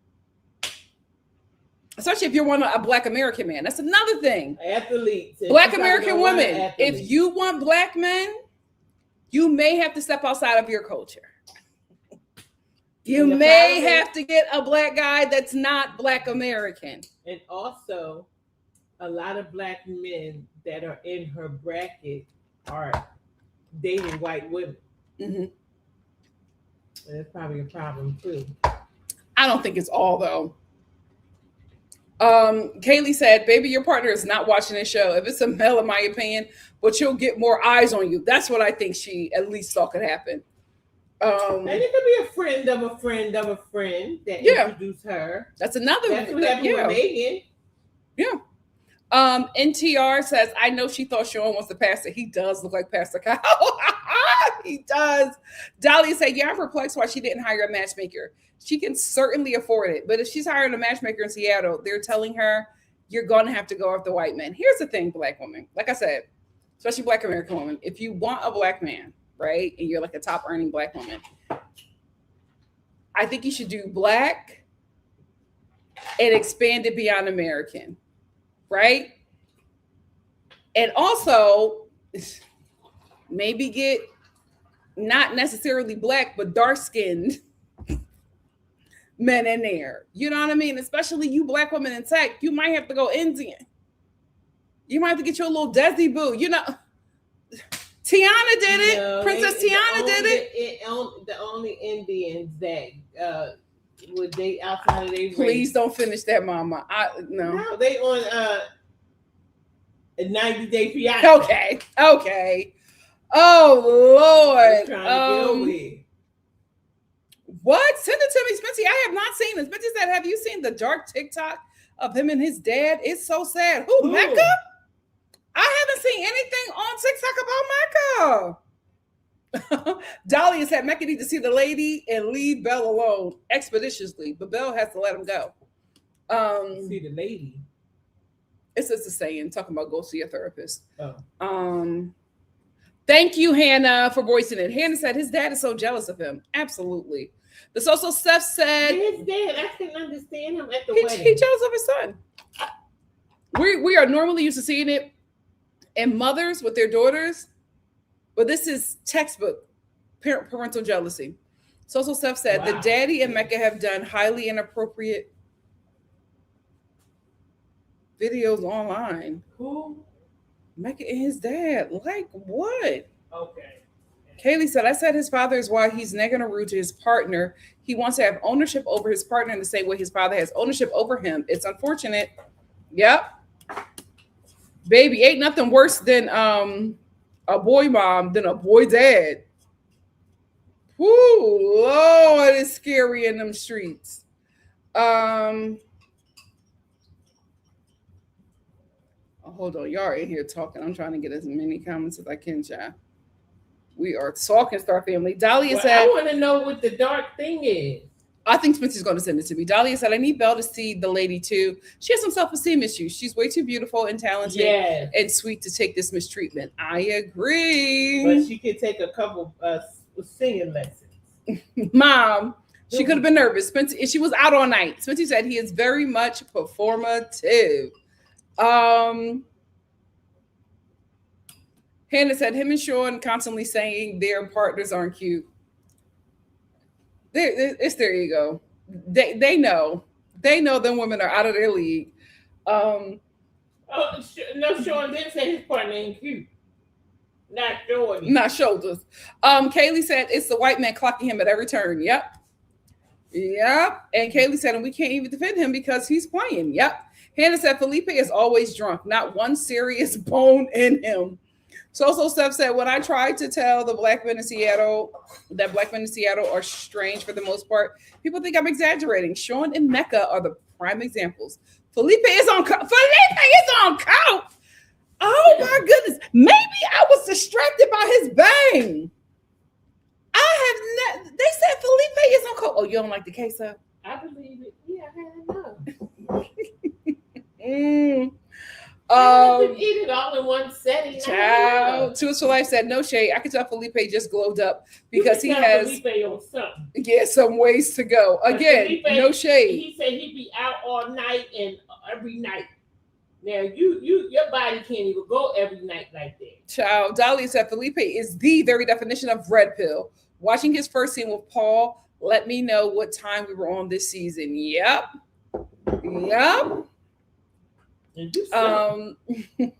You're very newsy and very intrusive. Yeah, because you're using my good Williams-Sonoma spatula. That's okay. It's in the house. Hannah said, I don't get why the experts chose him. He gave unserious. Well, there's the thing. They have to go after these men because they will not have a show. They will not have a show. Spencer said Felipe fully played. The fact that he was late to the meeting should have been a no. True. To Us for Life said there isn't one thing about Felipe that gives he's ready for marriage.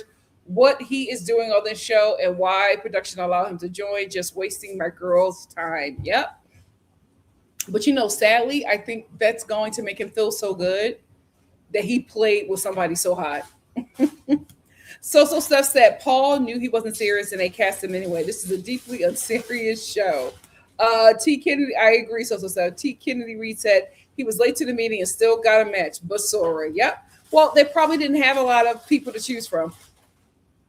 To Us for Life said Tori's body completely rejected him when she slept with him. She immediately knew that man is not a safe space. Yes, I screamed at my TV, girl, that's your discernment. Listen to it. That's exactly what happened.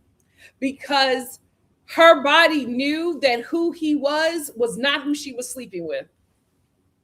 Listen to your body. NTR said Felipe's mom is like, this is the best you're going to get. Stop messing it up. Yep. And that's why. This is not who he is. But he's presenting this person to Tori because he knows this is the cream of the crop for him. You know what, Mom? This is so random. And it's only what? Is it Monday? It's only Monday. I want some ribs. Let's get some ribs on Saturday. Oh, and I got to make my fish fillet. Oh, tomorrow we got to go out because I got to get my ingredients for the fish fillet. Not the way you just told a starfish about me and my Doritos. Because you just made a whole thing, a queso with the spicy Doritos. I ain't never seen that. Spencer said, Nick is so dull and he came to play. Courtney is such an awful person. She overshadowed him. Dahlia said, Tori has great EQ and instinct. I wish she would have never touched Felipe. He didn't deserve that gift. Yep. Who's a mega nut job? And she's a mega nut job, Courtney? Oh, that doesn't surprise me. That doesn't surprise me. Two is for Life said, I still don't like Nick. There's something about him that just rubbed me wrong. But Courtney was even more awful, so it kind of took a back seat. Yeah. That's the thing. We can't see anything in Nick because Courtney is just so deranged. So Steph said, Courtney wants a man to neg her. She seems to have some serious trauma in her background. No, Spency, it's not Adam. She wanted Devin. Remember, she was in her confessional with Nick. She was just like, Devin is the hottest guy there, and Nick was like, weird comment, real weird comment. I was like, Dolly said Courtney is verbally abusive, and I can't even give her grace because she's just so mean. Yep, she doesn't like him. She doesn't like him. And she don't want him. Yes, like, girl, get off the show. Two is for Life said, watching them in their honeymoon was so cringy. Dry boots. LOL. Never had an ounce of chemistry. Not even at their reception. You know who Nick had more chemistry with? His friends. His friends loved him, and they were just hyping him up. That was the last time we seen him like happy. After that, everything just faded. No, I thought it was Devin. She said that about Adam? Guys, I thought she said Adam. Was it Adam? I thought she said that Devin is the hottest guy there. Oh, maybe I misheard wrong, child.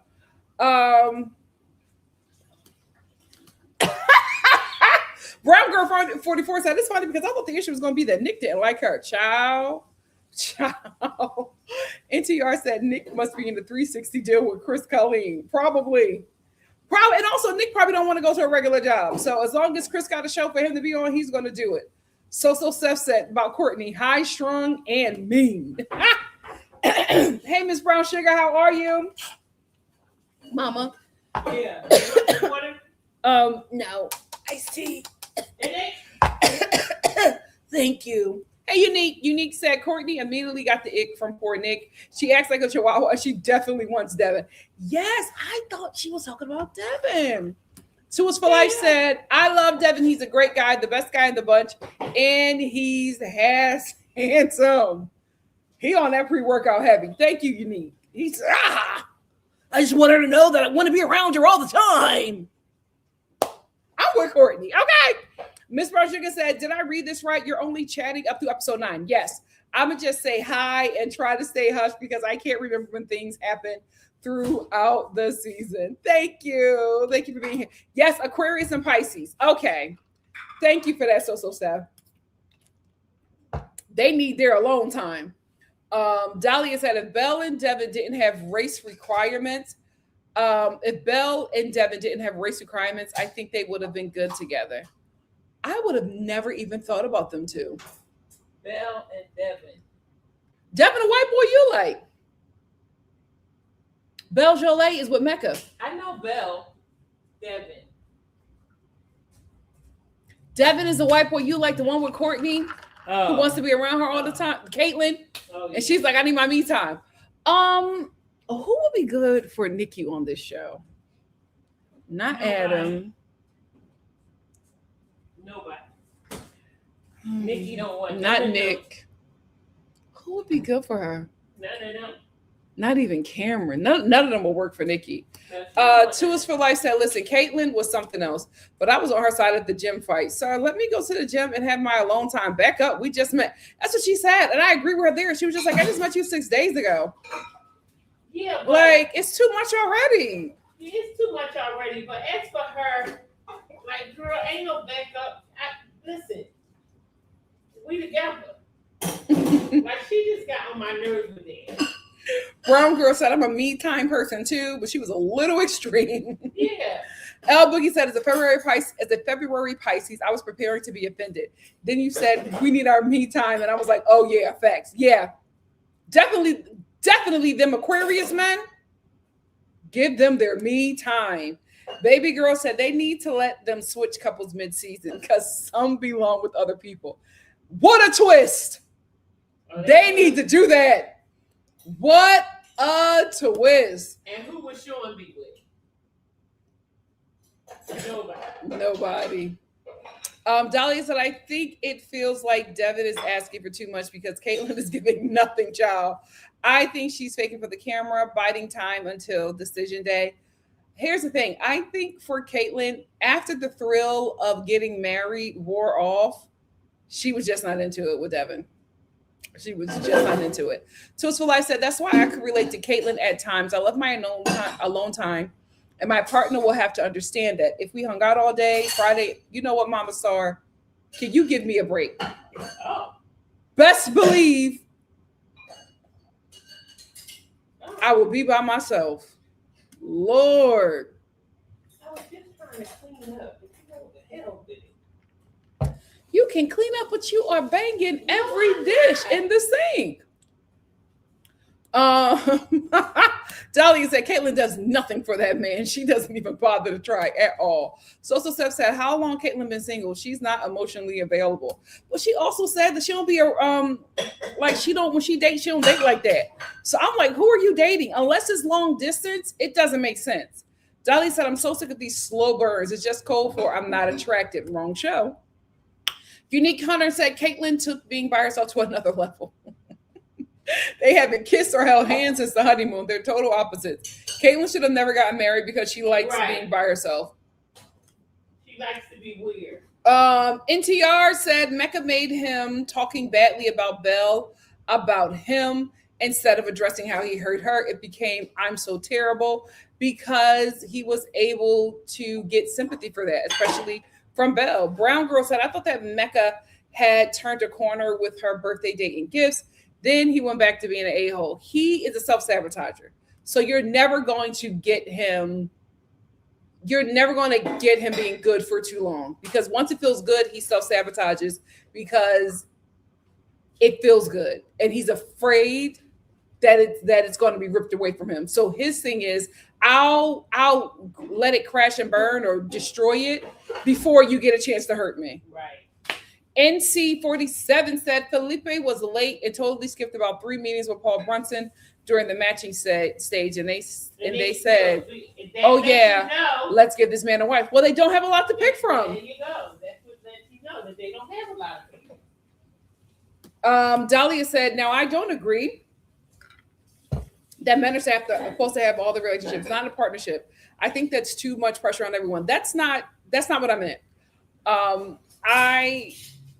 When I talk about marriage today, I'm talking about a system that was set up by the patriarchy, right?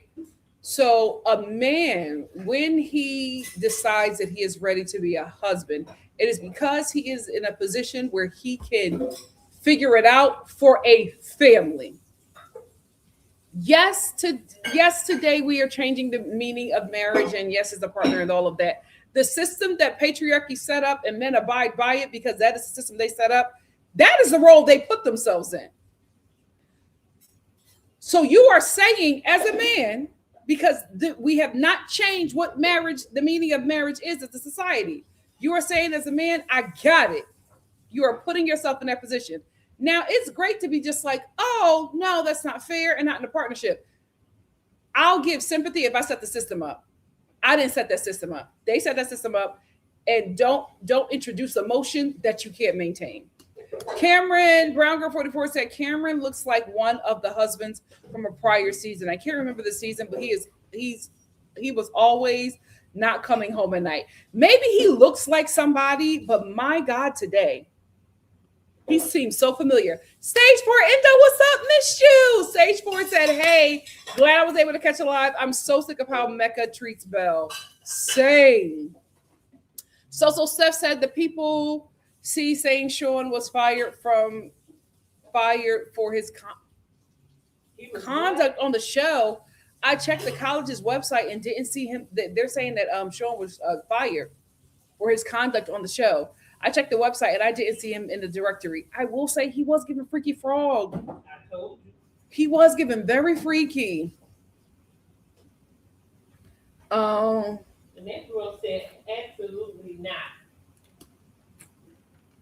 NC said, Mecca takes pleasure out of humiliating Bella. And this is why I will never have respect for this show. They want Black women to suffer for the suffer first for the sake of entertainment. Rinse and repeat each season. Yeah. Unique said, is Adam on the spectrum? He didn't give a darn about what Marissa likes, what she wants or do, or how she feels. I feel like Adam would have mentioned that at this point. No, I just think that he's just used to treating women that way. T. Kennedy Reed said, Mecca is trauma bonded. I agree. And I hate the optics of Black couples talking about how poor they were growing up. We never see people from affluent Black families, so it reinforces stereotypes. That I would agree with. Hey, Weasley. Tim Weasley said, Devin's aggression is really scary and a pattern at this point. I hope he sees it's not okay because it seems like no one on the season is holding him accountable, even a little. I wouldn't necessarily call it aggression, but I think as a rugby player, when you play an aggressive sport, I think it just has become like a part of his personality. And like you said, nobody checks him or holds him accountable. So he probably doesn't think there's an issue. They're probably like, oh, that's the rugby coming out. No, some people would not find that okay. Like there were times, especially when he was drunk, where Caitlin was very uncomfortable. He did apologize the next day, but I'm just like, she's just getting to know you. Not a good look. Well, living with her, I would take a couple drinks. Nuke said, Sean has shown himself as a manipulous, coercive liar. I blame the experts for pairing Nikki with Scrappy Doo. Oh my God, I hate that I can see it. What? Scrappy Doo, Scooby Doo's little cousin, I believe. He does give Scrappy Doo. And I think also, not only is he short, he's the baby of his family. So he's very snappy because he's used, like he said, I'm the baby of the family and I'm used to getting my way. Brown Girl said, is there a bigger turnoff than a man who acts like he never had sex before? Calm down, sir. Calm down. I'm just like, Nikki was like, what? He's a master. He always jerking himself. No, off. He's not, Mom. He's fasting. He don't get a lot of sex, so he's a jerker. He jerks himself off. And he got this woman. Please stop. He got this Please woman stop, in Mom. his bed. Please and stop. He's trying to get it on. Please stop. I can't. Unique said Sean needs to realize that he has to grow on you. He's not ugly, but immediately no. That's the thing. She's saying, like, Nikki's just like, listen, I'm looking up to my man. I gotta adjust to like, look at here. Like, give me a minute. And also, she's not used to like Black men saying, I want mutual masturbation. Like, it's just weird how he comes across. What I feel like maybe Sean is just used to dating non-Black women because the way that he like approaches her centrally is like so. He's used to dating who? Mom, leave me alone. Leave me alone. Women. So said top earning Seattle is relative. With his salary, he actually needs a roommate or a second income for a decent place. Ciao. Well, how much do he make? I thought he made a good salary. Something, child. I thought he's getting ready to be the president of the university. Well, it doesn't seem like this happening anymore. Okay. Freaky Frog. But wait a minute. Sean is he's trying to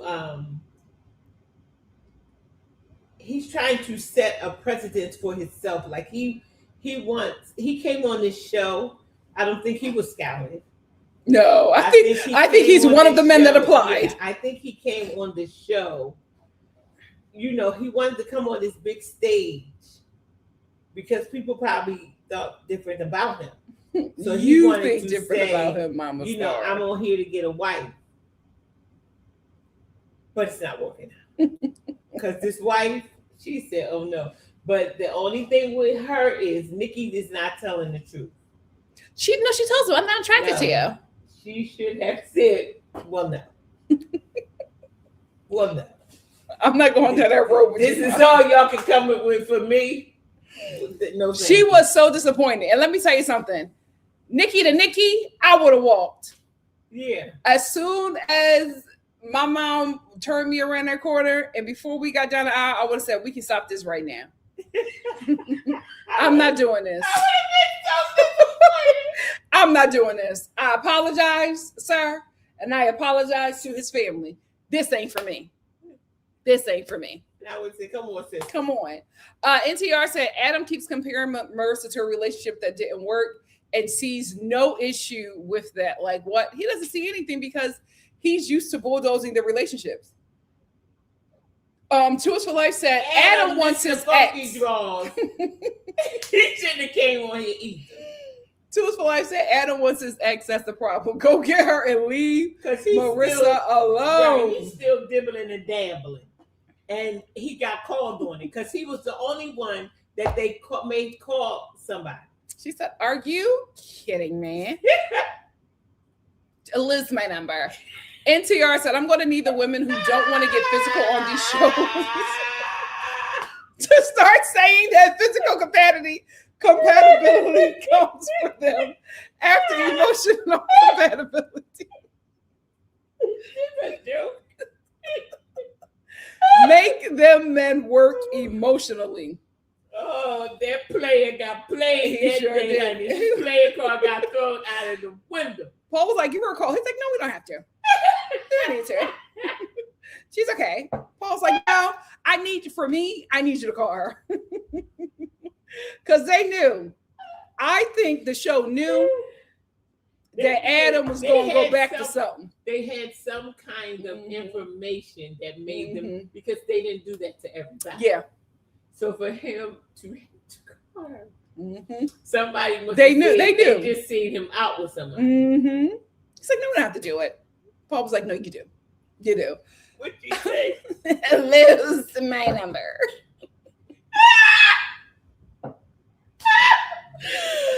His face. He was like, she hung up. With a pie. So Seth said his personality is not even attractive. It's a lot easier to warm up to a man that's funny and warm, easy to get along with, and treats me like a princess. She's talking about Sean. And that's what I am saying. Like, you're so combative. So he's sassy. And that's the problem. He needs to. Oh, he is. He's sassy. Come on, girl. Ain't nobody checking for you. Like, you can't talk. Yeah, it's like he talks to her in the confessional. Girl, please. You not all that. Like, no. He needs to be a yes man. He needs to be a yes man that treats her like a princess and, you know, spend that cash on her. Like, if you like his name is supposedly not appearing on the yes, that's what I told you. So stuff said. What's going on? Allegedly, he was fired. And again, I'm sorry. No, here's the thing. He was too freaky. There's a clip, a soundbite of the president of this college talking about he wants mutual masturbation. Now, come on. Yeah, come on. I'm fasting from pleasuring myself, so I need my wife. Need my wife to take a hint.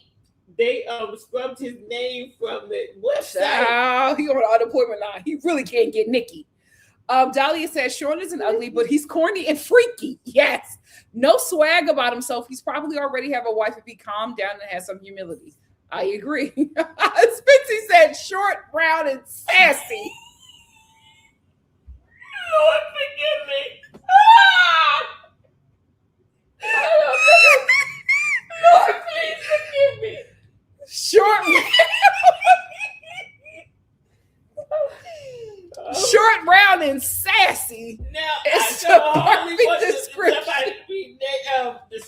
my man is there. Short, round, and sassy.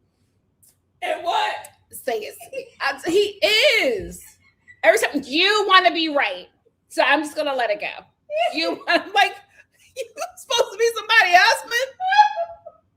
No, you want to be right, and that's okay. And then when y'all mad at Nikki, and when he gets he gets in his confessional, he turns to sassy up. Girl, bye. Ain't nobody trying to be like you. Okay.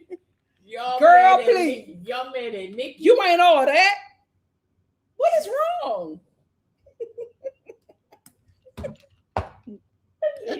So Steph said. So Steph said. So Steph said he is overly freaked out.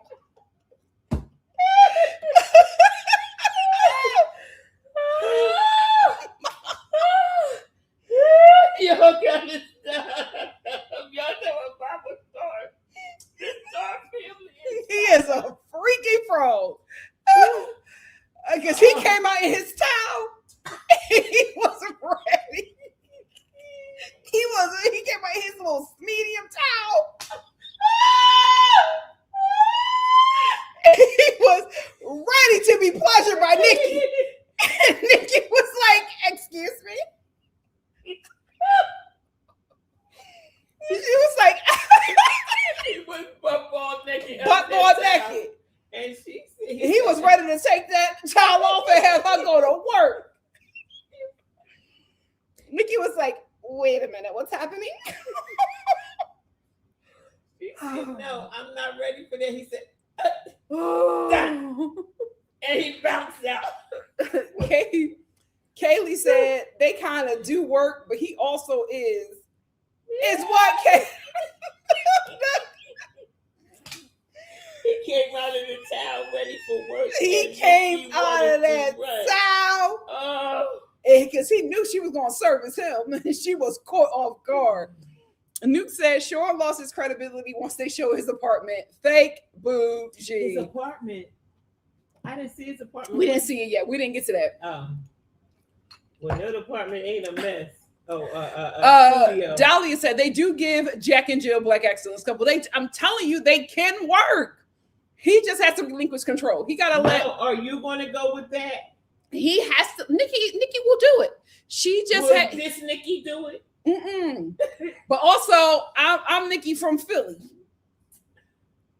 Yeah, you can't show.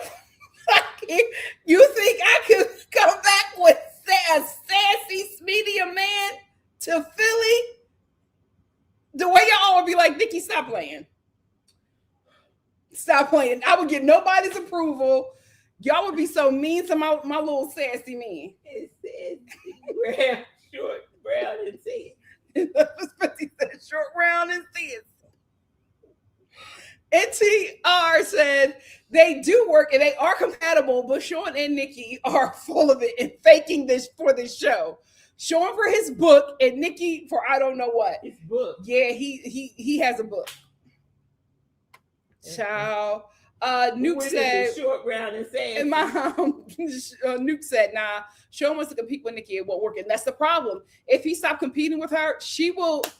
You just got to let her have it. She has to be able to take that card and control of the relationship. Two is for Life said, I agree. There's a world where Nikki and Sean could work. However, she can't stand that man that's not attractive. She's trying, but it's just not there. Yep. You know who they remind me of? Al Roker and his wife. Sean and Nikki. Roberts. Yeah, Robin Roberts. That's her name. That is her name. Al Roker's wife's name is Robin. Yeah. Okay. Do you know who Robin Roberts is? Yeah.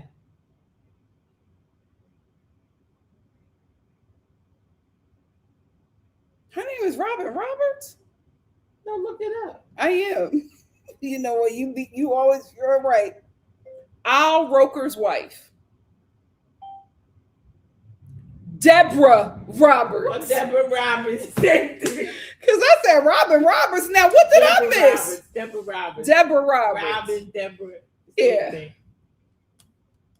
Lord. Let me some newer comments. The Weezy said Nikki is not sapiosexual. She just wants fine, rich, tall man who is also smart.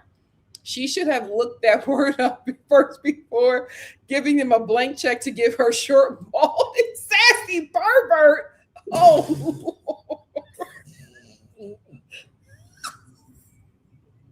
Star family is messy. but why did he come on this show so freaky? Like you knew this was being filmed. Did he not know about the hidden cameras? And he is clothes waiting to take off. And when he was in there with that wiping off, The hands out. I'm his wife, Miss Deb. I said Debbie Roberts. No, she said Robin Roberts. I'm like, you know who Robin Roberts I is? know who Robin Roberts is. El Boogie said, Lord, I'm trying to eat dinner every other second. I'm this close to spitting out my food. I'm sorry. This is the mamas. It's all mamas. No, it's not. It's the Star family. Cataway said, laughing to Mary.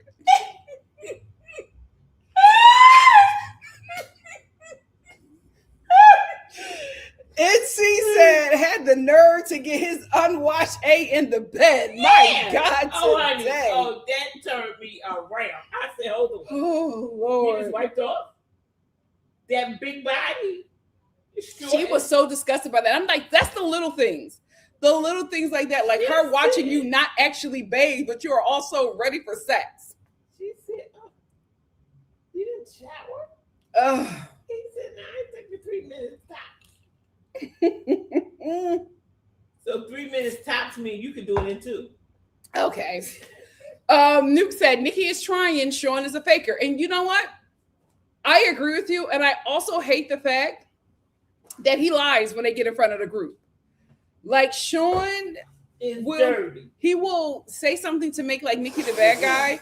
Like we didn't just hear him tell her, oh yes, I agree. I do these things. I want to change these things. And then you get in front of the group. He doesn't do that with the experts though. He does it with the group.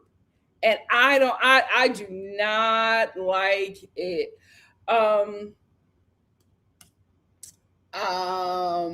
NTR said, how do you know Nikki and Sean are putting on for the cameras?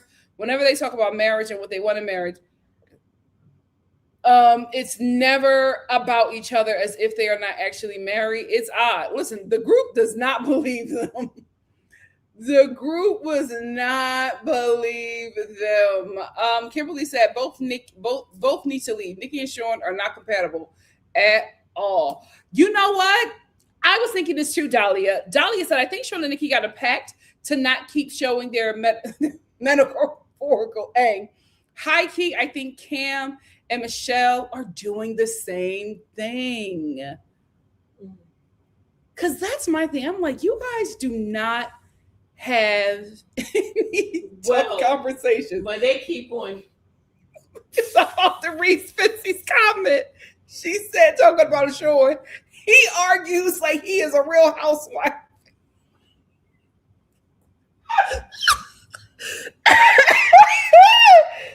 I can absolutely see him in the confessional. And that's the problem. He does. Spitzy, you He would fit so perfectly in Atlanta. And that's the problem, Sean. Oh, him and Portia would go at it. And that's the problem. That's the problem. Like, he likes to, like, Sean and Mecca do this thing where when men talk to them, there's no talk back. They get in their feelings. They let a woman say something to them, especially Sean. Oh, he ready. Now listen to me. No, you're not listening. I'm like, why are you always so activated when it's a woman? Well, he's raised by women. And in the church. That's what I'm saying. It's church sugar. And his mother is the pastor. Yes. And he said he's the youngest. So they have told him a lot of things and he had to deal with it. Yeah. So now he's gotten to like, wait, and all of that. Yes. He can talk back now. Yes, that's the thing. So said Sean is so argumentative. Yes, he is. Cataway said he wants to clap back. That's the problem. Kimberly gave us one word, feisty. That's what that's it. Mom, come on. Lord, forgive me.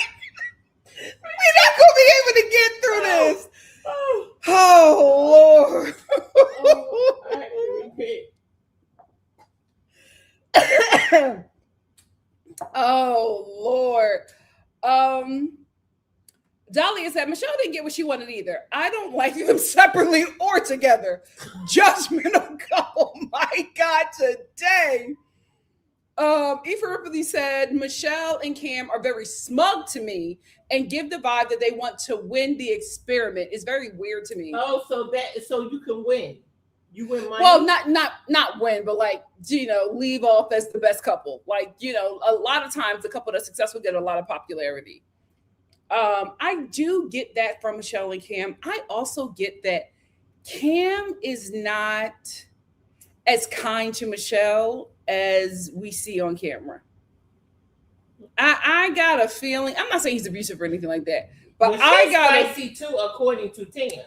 Yeah, but I don't think she's spicy with him. NC said, this is what I've concluded with Nikki. Either production is holding a gun to her head, making her stay, or she's scamming too. I think these people don't want to leave the show.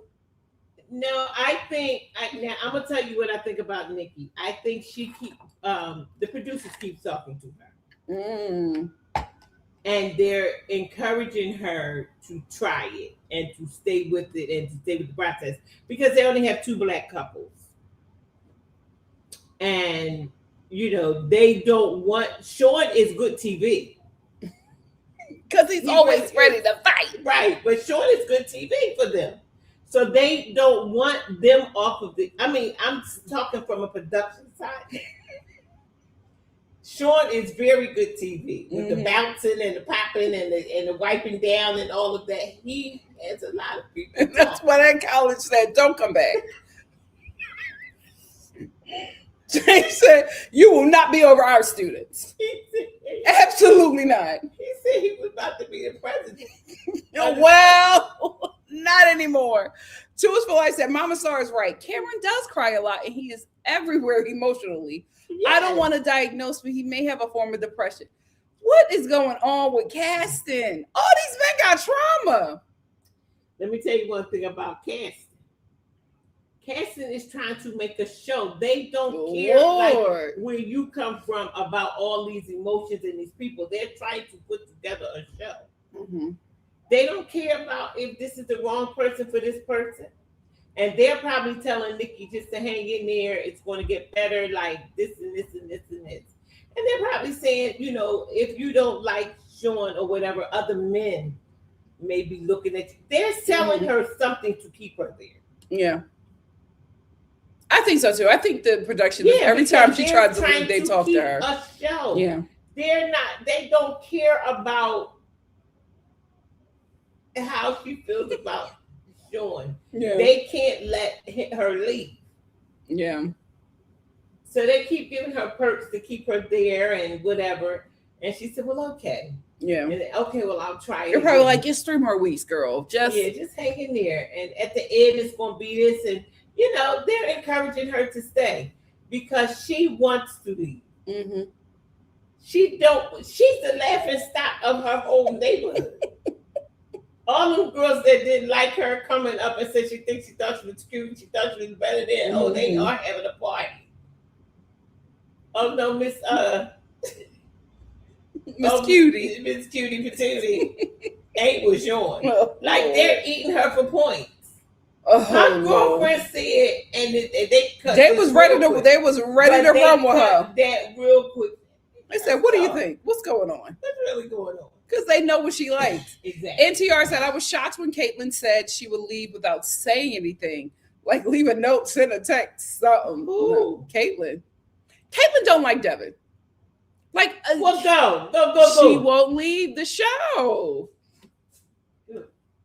Go on. Mecca said, baby, Kaylee talking about Mecca said, baby, his hair braids is chewed. I just don't know why he won't get them done. Like, what is happening? What is going on? Yes, Social Stuff said, these men out here do not care about grooming at all. Nuke said, I blame the experts. They're pushing Belle to say she loves him, and they always bring up his trauma. Yep. Yep. Feel like these men are not grooming is not. Nick lives in Texas. Cam lives in Portland. Why are these people from all over and they just got married? This show is ridiculous. Toya Star says, hey, Star family, stay in touch with NikkiStar and join the NikkiStar family reunion email list. Please, guys, make sure you join that. We're going to start to send out a newsletter so you guys can keep in touch with me on what I'm doing outside of YouTube and outside of the shows that you like that I review. I especially want you to sign up for this because something is coming out this week that I would love for you to be a part of. We're going to be doing a meetup in September for Practical Magic. If you like that, sign up and I'll see you in September. It's going to be in LA. A lot of stuff that I want to be doing is going to be in LA because I live here. So, So Nikki's enemies are prospering. But I do have some other stuff that I will be doing on the East Coast, possibly London. We're working on that. But the first events that we're going to do is going to be here in LA. So make sure you sign up for that. Social Steph said, you can definitely find a barber. My man has a good one out here. Yeah, I don't know what's going on with Mecca's hair. Tours for Life said Cameron is also from somewhere else. That's why he always has to leave, which is so weird. Z Love said, Melissa snickers at black couples too much. I don't know. Oh, Lord. Chocolate Sooner said, seam your swim socks, even had his shirt wide open, driving back from the retreat. All the men at this point are performative. Hi, Dania. Thank you for being here.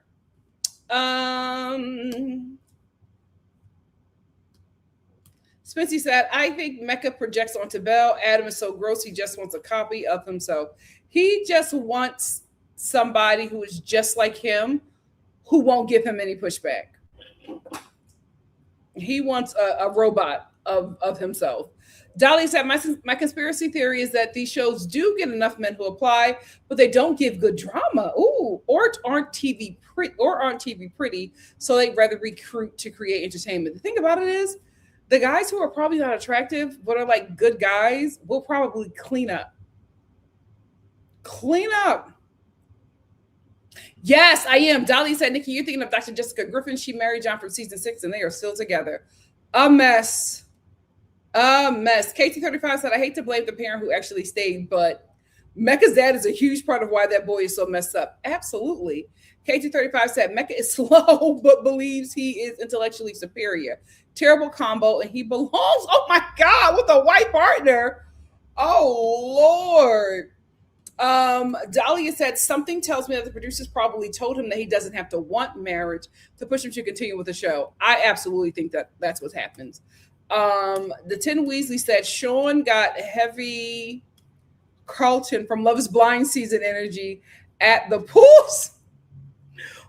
scene with a diamond. Yes, he really, really does.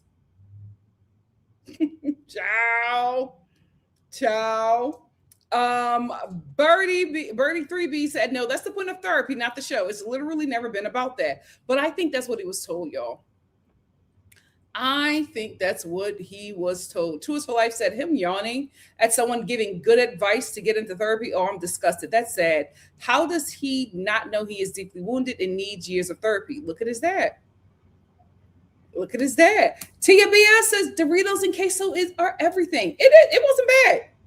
It wasn't bad. Ariana said, no, she's saying none of the couples initially get married.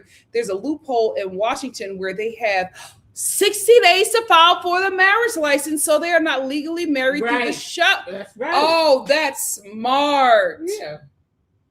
You got to file for it, and it got to be signed. That's smart.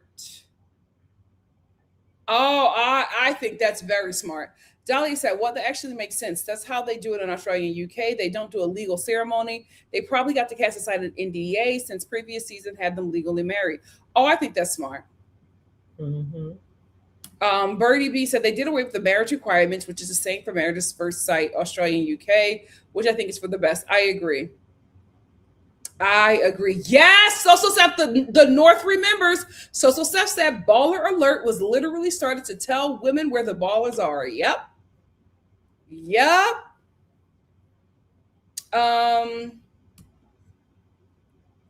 Birdie said people would just end up spoiling who was still together, and the annulment process was so difficult. It's for the best. Oh yeah, that's smart. That is smart. Social Stuff said, Nikki, we don't have Black Pacific stuff here in Seattle. Afrotech is in Houston. That's what I was talking about. Or Atlanta. Day to day, there are very few spaces for us. I work in big tech and have been here 7 years. Oh, that sucks. Two is for life said, I agree, Nikki. You got to go where the moneymakers are. Stop going to happy hours at Chili's and go to Ruth Chris and Martin. Yeah. Yep. Two is for life said, Black woman in tech. Go to Afrotech and pick your match, honey. Yep. Social Stuff says Seattle was too white. Lots of engineers with money, Asian and white. I'm very lucky to find a decent man with money. He didn't grow up here, so he's not a weirdo. Oh, Lord. Oh, wait. Let me see if Smithy sent me the video. K235 said, I see fully Haitian, Jamaican, Nigerian, and Indian couples here in the U.S. all the time. If they can find each other no matter where in the country, I believe Black Americans can find each other too. I agree. We just gotta, be willing to travel. Black Americans. Let me see if Spencer sent me anything.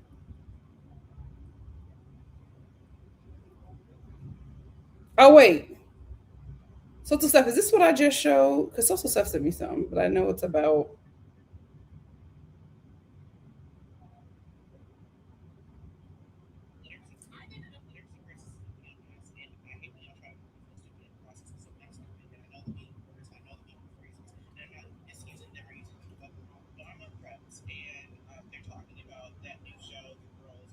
Oh, this ain't about. I'm gonna watch it later. I thought it was about this show, Social Stuff. But I'm gonna watch that later because I like that creator.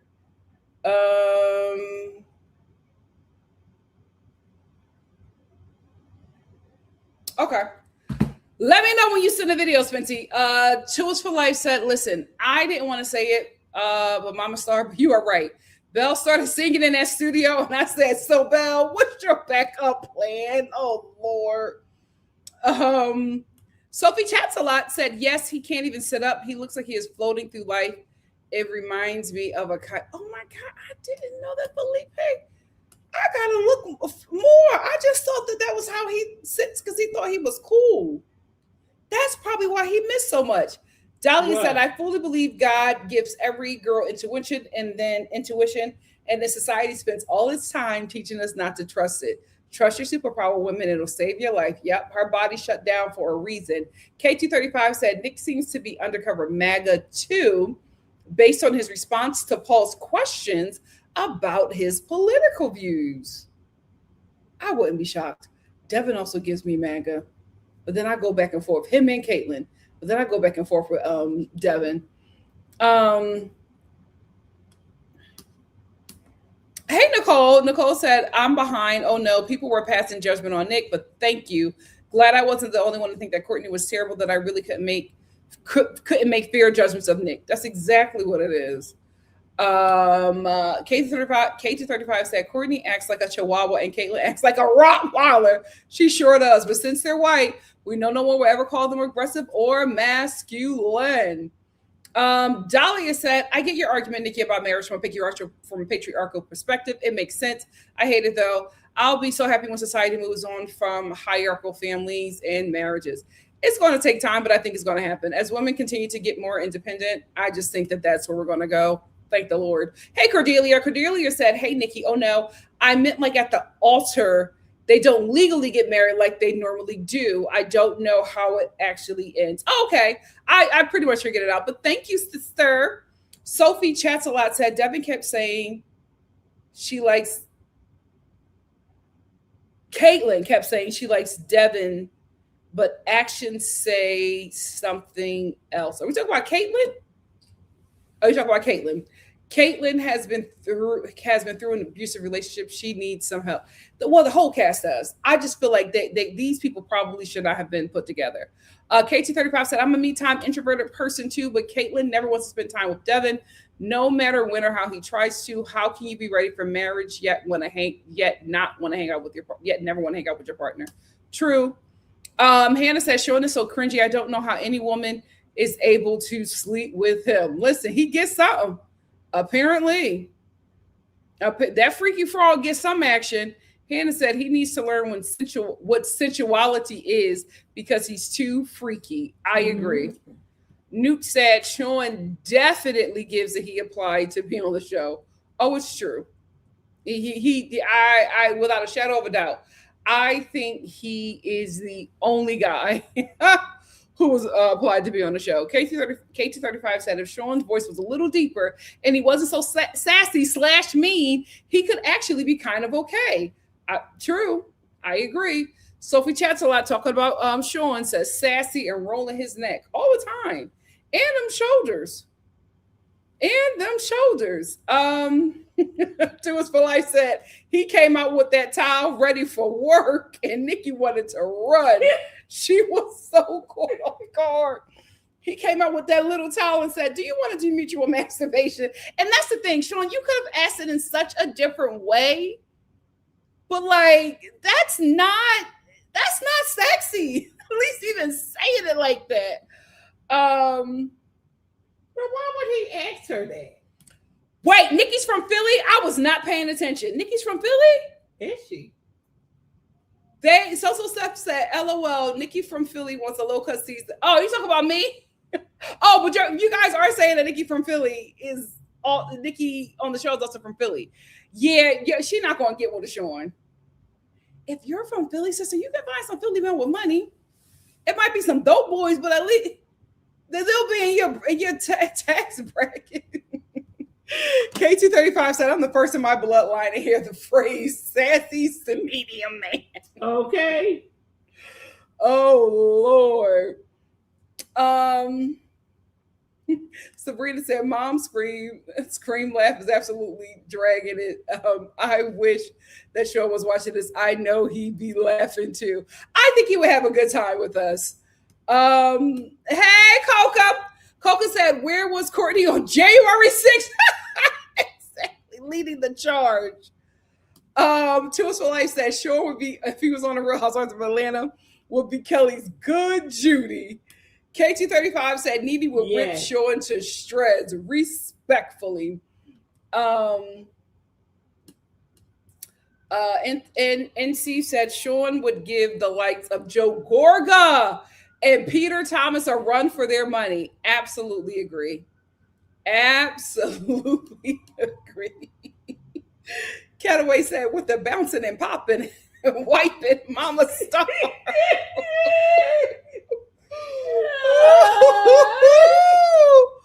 Oh Lord. In a popping. K235 said, you know how some of our swirling sisters attract a white man by wearing a bad wig or keeping in old braids? That's what Mecca is doing right now. You guys really want to put a white woman with Mecca? I don't want that for her either. He needs help. He needs help. Oh my God. So Steph said, my hairstylist knows Mecca's dad and said she said he's a weirdo. I can agree with that. He looks like a weirdo on the show. Okay. KG35 said, I don't know where Devin stands politically, but there's a video going around of him opening up for a JC Penney fashion show right now. And unfortunately, he looks very good. Oh, good for Devin. NC said Mecca had two very disturbing TikToks. The spanking one and the other one is a skit with his dad about manscaping. Let me just, I don't want this in my feed, but I'm going to look it up. Spanking.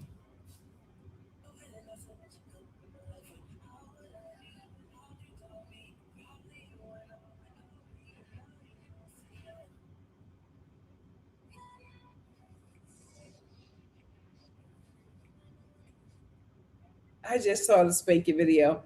I can't share with y'all because it has music.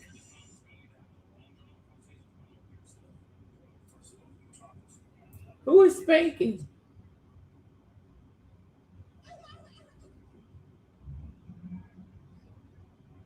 I'm seeing all this stuff about Mecca. Oh, so Mecca absolutely wants to be on TV. He absolutely wants to be on TV. Wait a minute. Oh my God, he absolutely wants to be on TV. Let me see it. Oh, I hate this for Belle. I hate this for Belle. Oh, he absolutely wants to be on TV. Let me see. I never saw this. That's him and his father, or just him? No, I'm just looking at his videos on his TikTok. Wow.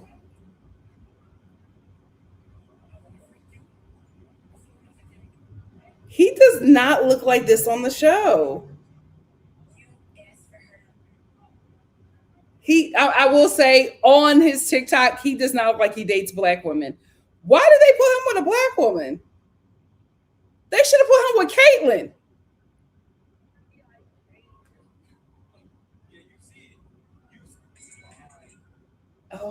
OMG. Well, he do got a lot of white friends. Why did they put him with a black? That's what's happening. He's performing blackness because he's with a black woman. This is not normal to him. That's why he's so odd. It's because he's performing blackness because that's not how he acts. And he's performing a certain kind of blackness because he thinks that is what would be attractive to Belle. That's why he's so odd. Oh my God, he's a black person putting on a minstrel show. Oh Lord.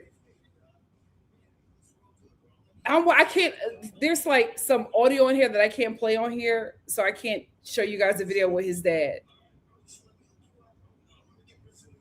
Because his dad. But yeah, him and the dad are odd. So him and the dad came on TV because they want to be on TV. These are people who want to be like professional reality stars. Yeah. I hate this for Belle. She didn't deserve that, Married at First Sight. She didn't deserve that. And yeah, like you said, there's no way production didn't see that. Mm-hmm. All of his videos are like that. He definitely wants to be on TV. Wow. And poor Belle. Oh gosh, Nuke said, remember Sean asked Nikki if she wanted to do 69 night one. Okay. He got too much energy.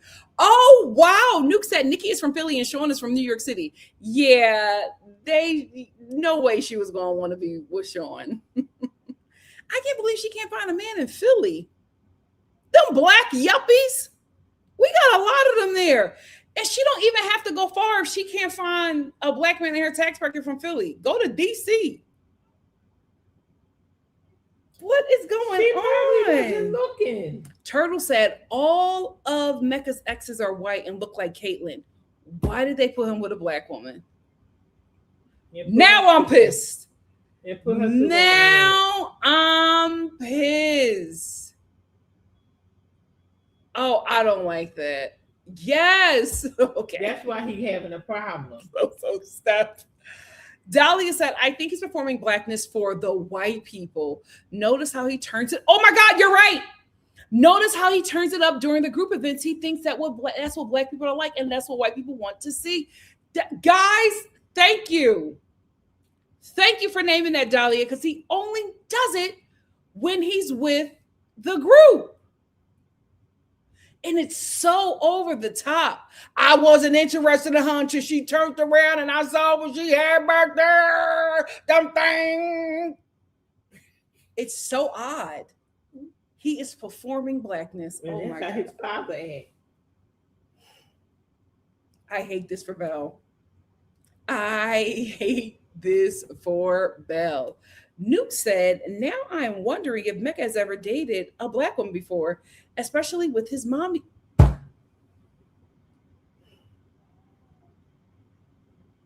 They set Belle up.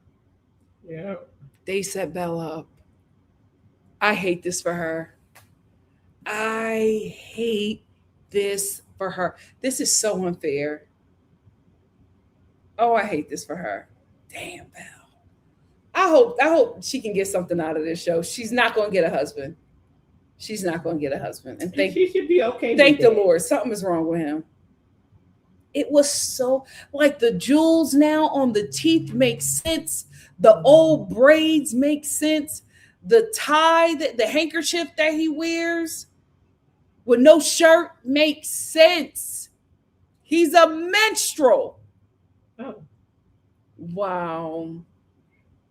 Wow, wow, wow, wow. I'm so sorry, Belle. I hope that, this show gives you an opportunity and platforms you in a way that changes your life. You deserve, sister. That sucks. Anyway, Star Fam, let me get out of here. Oh, that's the thing. I was about to say that. Essentially said, I cannot wait until you get caught up. These people are out of their minds. Oh, Lord. I'm about to do that. I want to get out of here and watch the rest of the episode so I can be prepared for tomorrow's live. Tomorrow, we are talking about, I think tomorrow we're just going to end with Married at First Sight. Yeah, tomorrow we're going to wrap up Married at First Sight. Then Wednesday, we're going to talk about the Real Housewives of Atlanta. Then Thursday, we're going to do a reality TV chat and a Love Island chat. And then Friday, we're going to conclude with Married at First Sight. No, Thursday is Love is Blind UK, wrapping that up. And then Friday, I might do Love is Blind UK and Married at First Sight on Friday. Because I feel like, I want to wrap them up on the same day. And I'm going to leave Thursday for reality TV chat and Love Island chat. And Friday will be Married at First Sight conclusion and Love is Blind UK conclusion. Yeah. We got a full week. We'll be here. Make sure you sign up for the newsletter, for the email list. The newsletter will be going out. All the stuff that I'm doing outside of the channel and outside of the shows that you watch will be in that newsletter so you all can keep up. And my LA folks who watch me, please show up for the Practical Magic meetup. Because here's the thing, LA, it's so hard to get y'all to come out. I know, I'm the same way. Come out, let's have fun, let's meet, let's connect. I love you. I'll see you all soon for the conclusion of Married at First Sight. At least for now. Y'all too. Mama Star will see y'all too. Love you all so much. Have a good night. Yes. Oh my God, Love Island reunion. It's oh my God, Love Island reunion. But wait, it's not this week. Love Island reunion isn't this week. It's next week. Yeah, right after the reunion, I'm gonna do like I do the show. Right after the reunion, we're hopping on live and we're gonna talk about it. So yes, we got this week is full.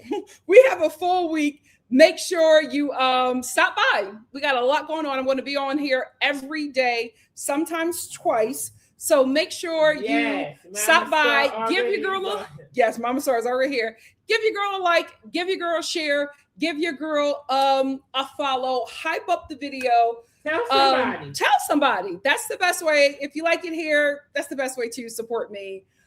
Check out my shopping links that I have. I'm kind of a micro influencer now, so things are happening. So, that's, if you want to support, that's the best way to support me. And I appreciate it. Thank you all for stopping by. You can choose so many people, but you choose me. I love it and I appreciate it. And I'll see you tomorrow. See you guys. Love you. But who deleted? Mama Star ain't deleted nothing. Oh, Mama Star did not do anything this time. But love you all, and I will see you tomorrow. Bye, Mama.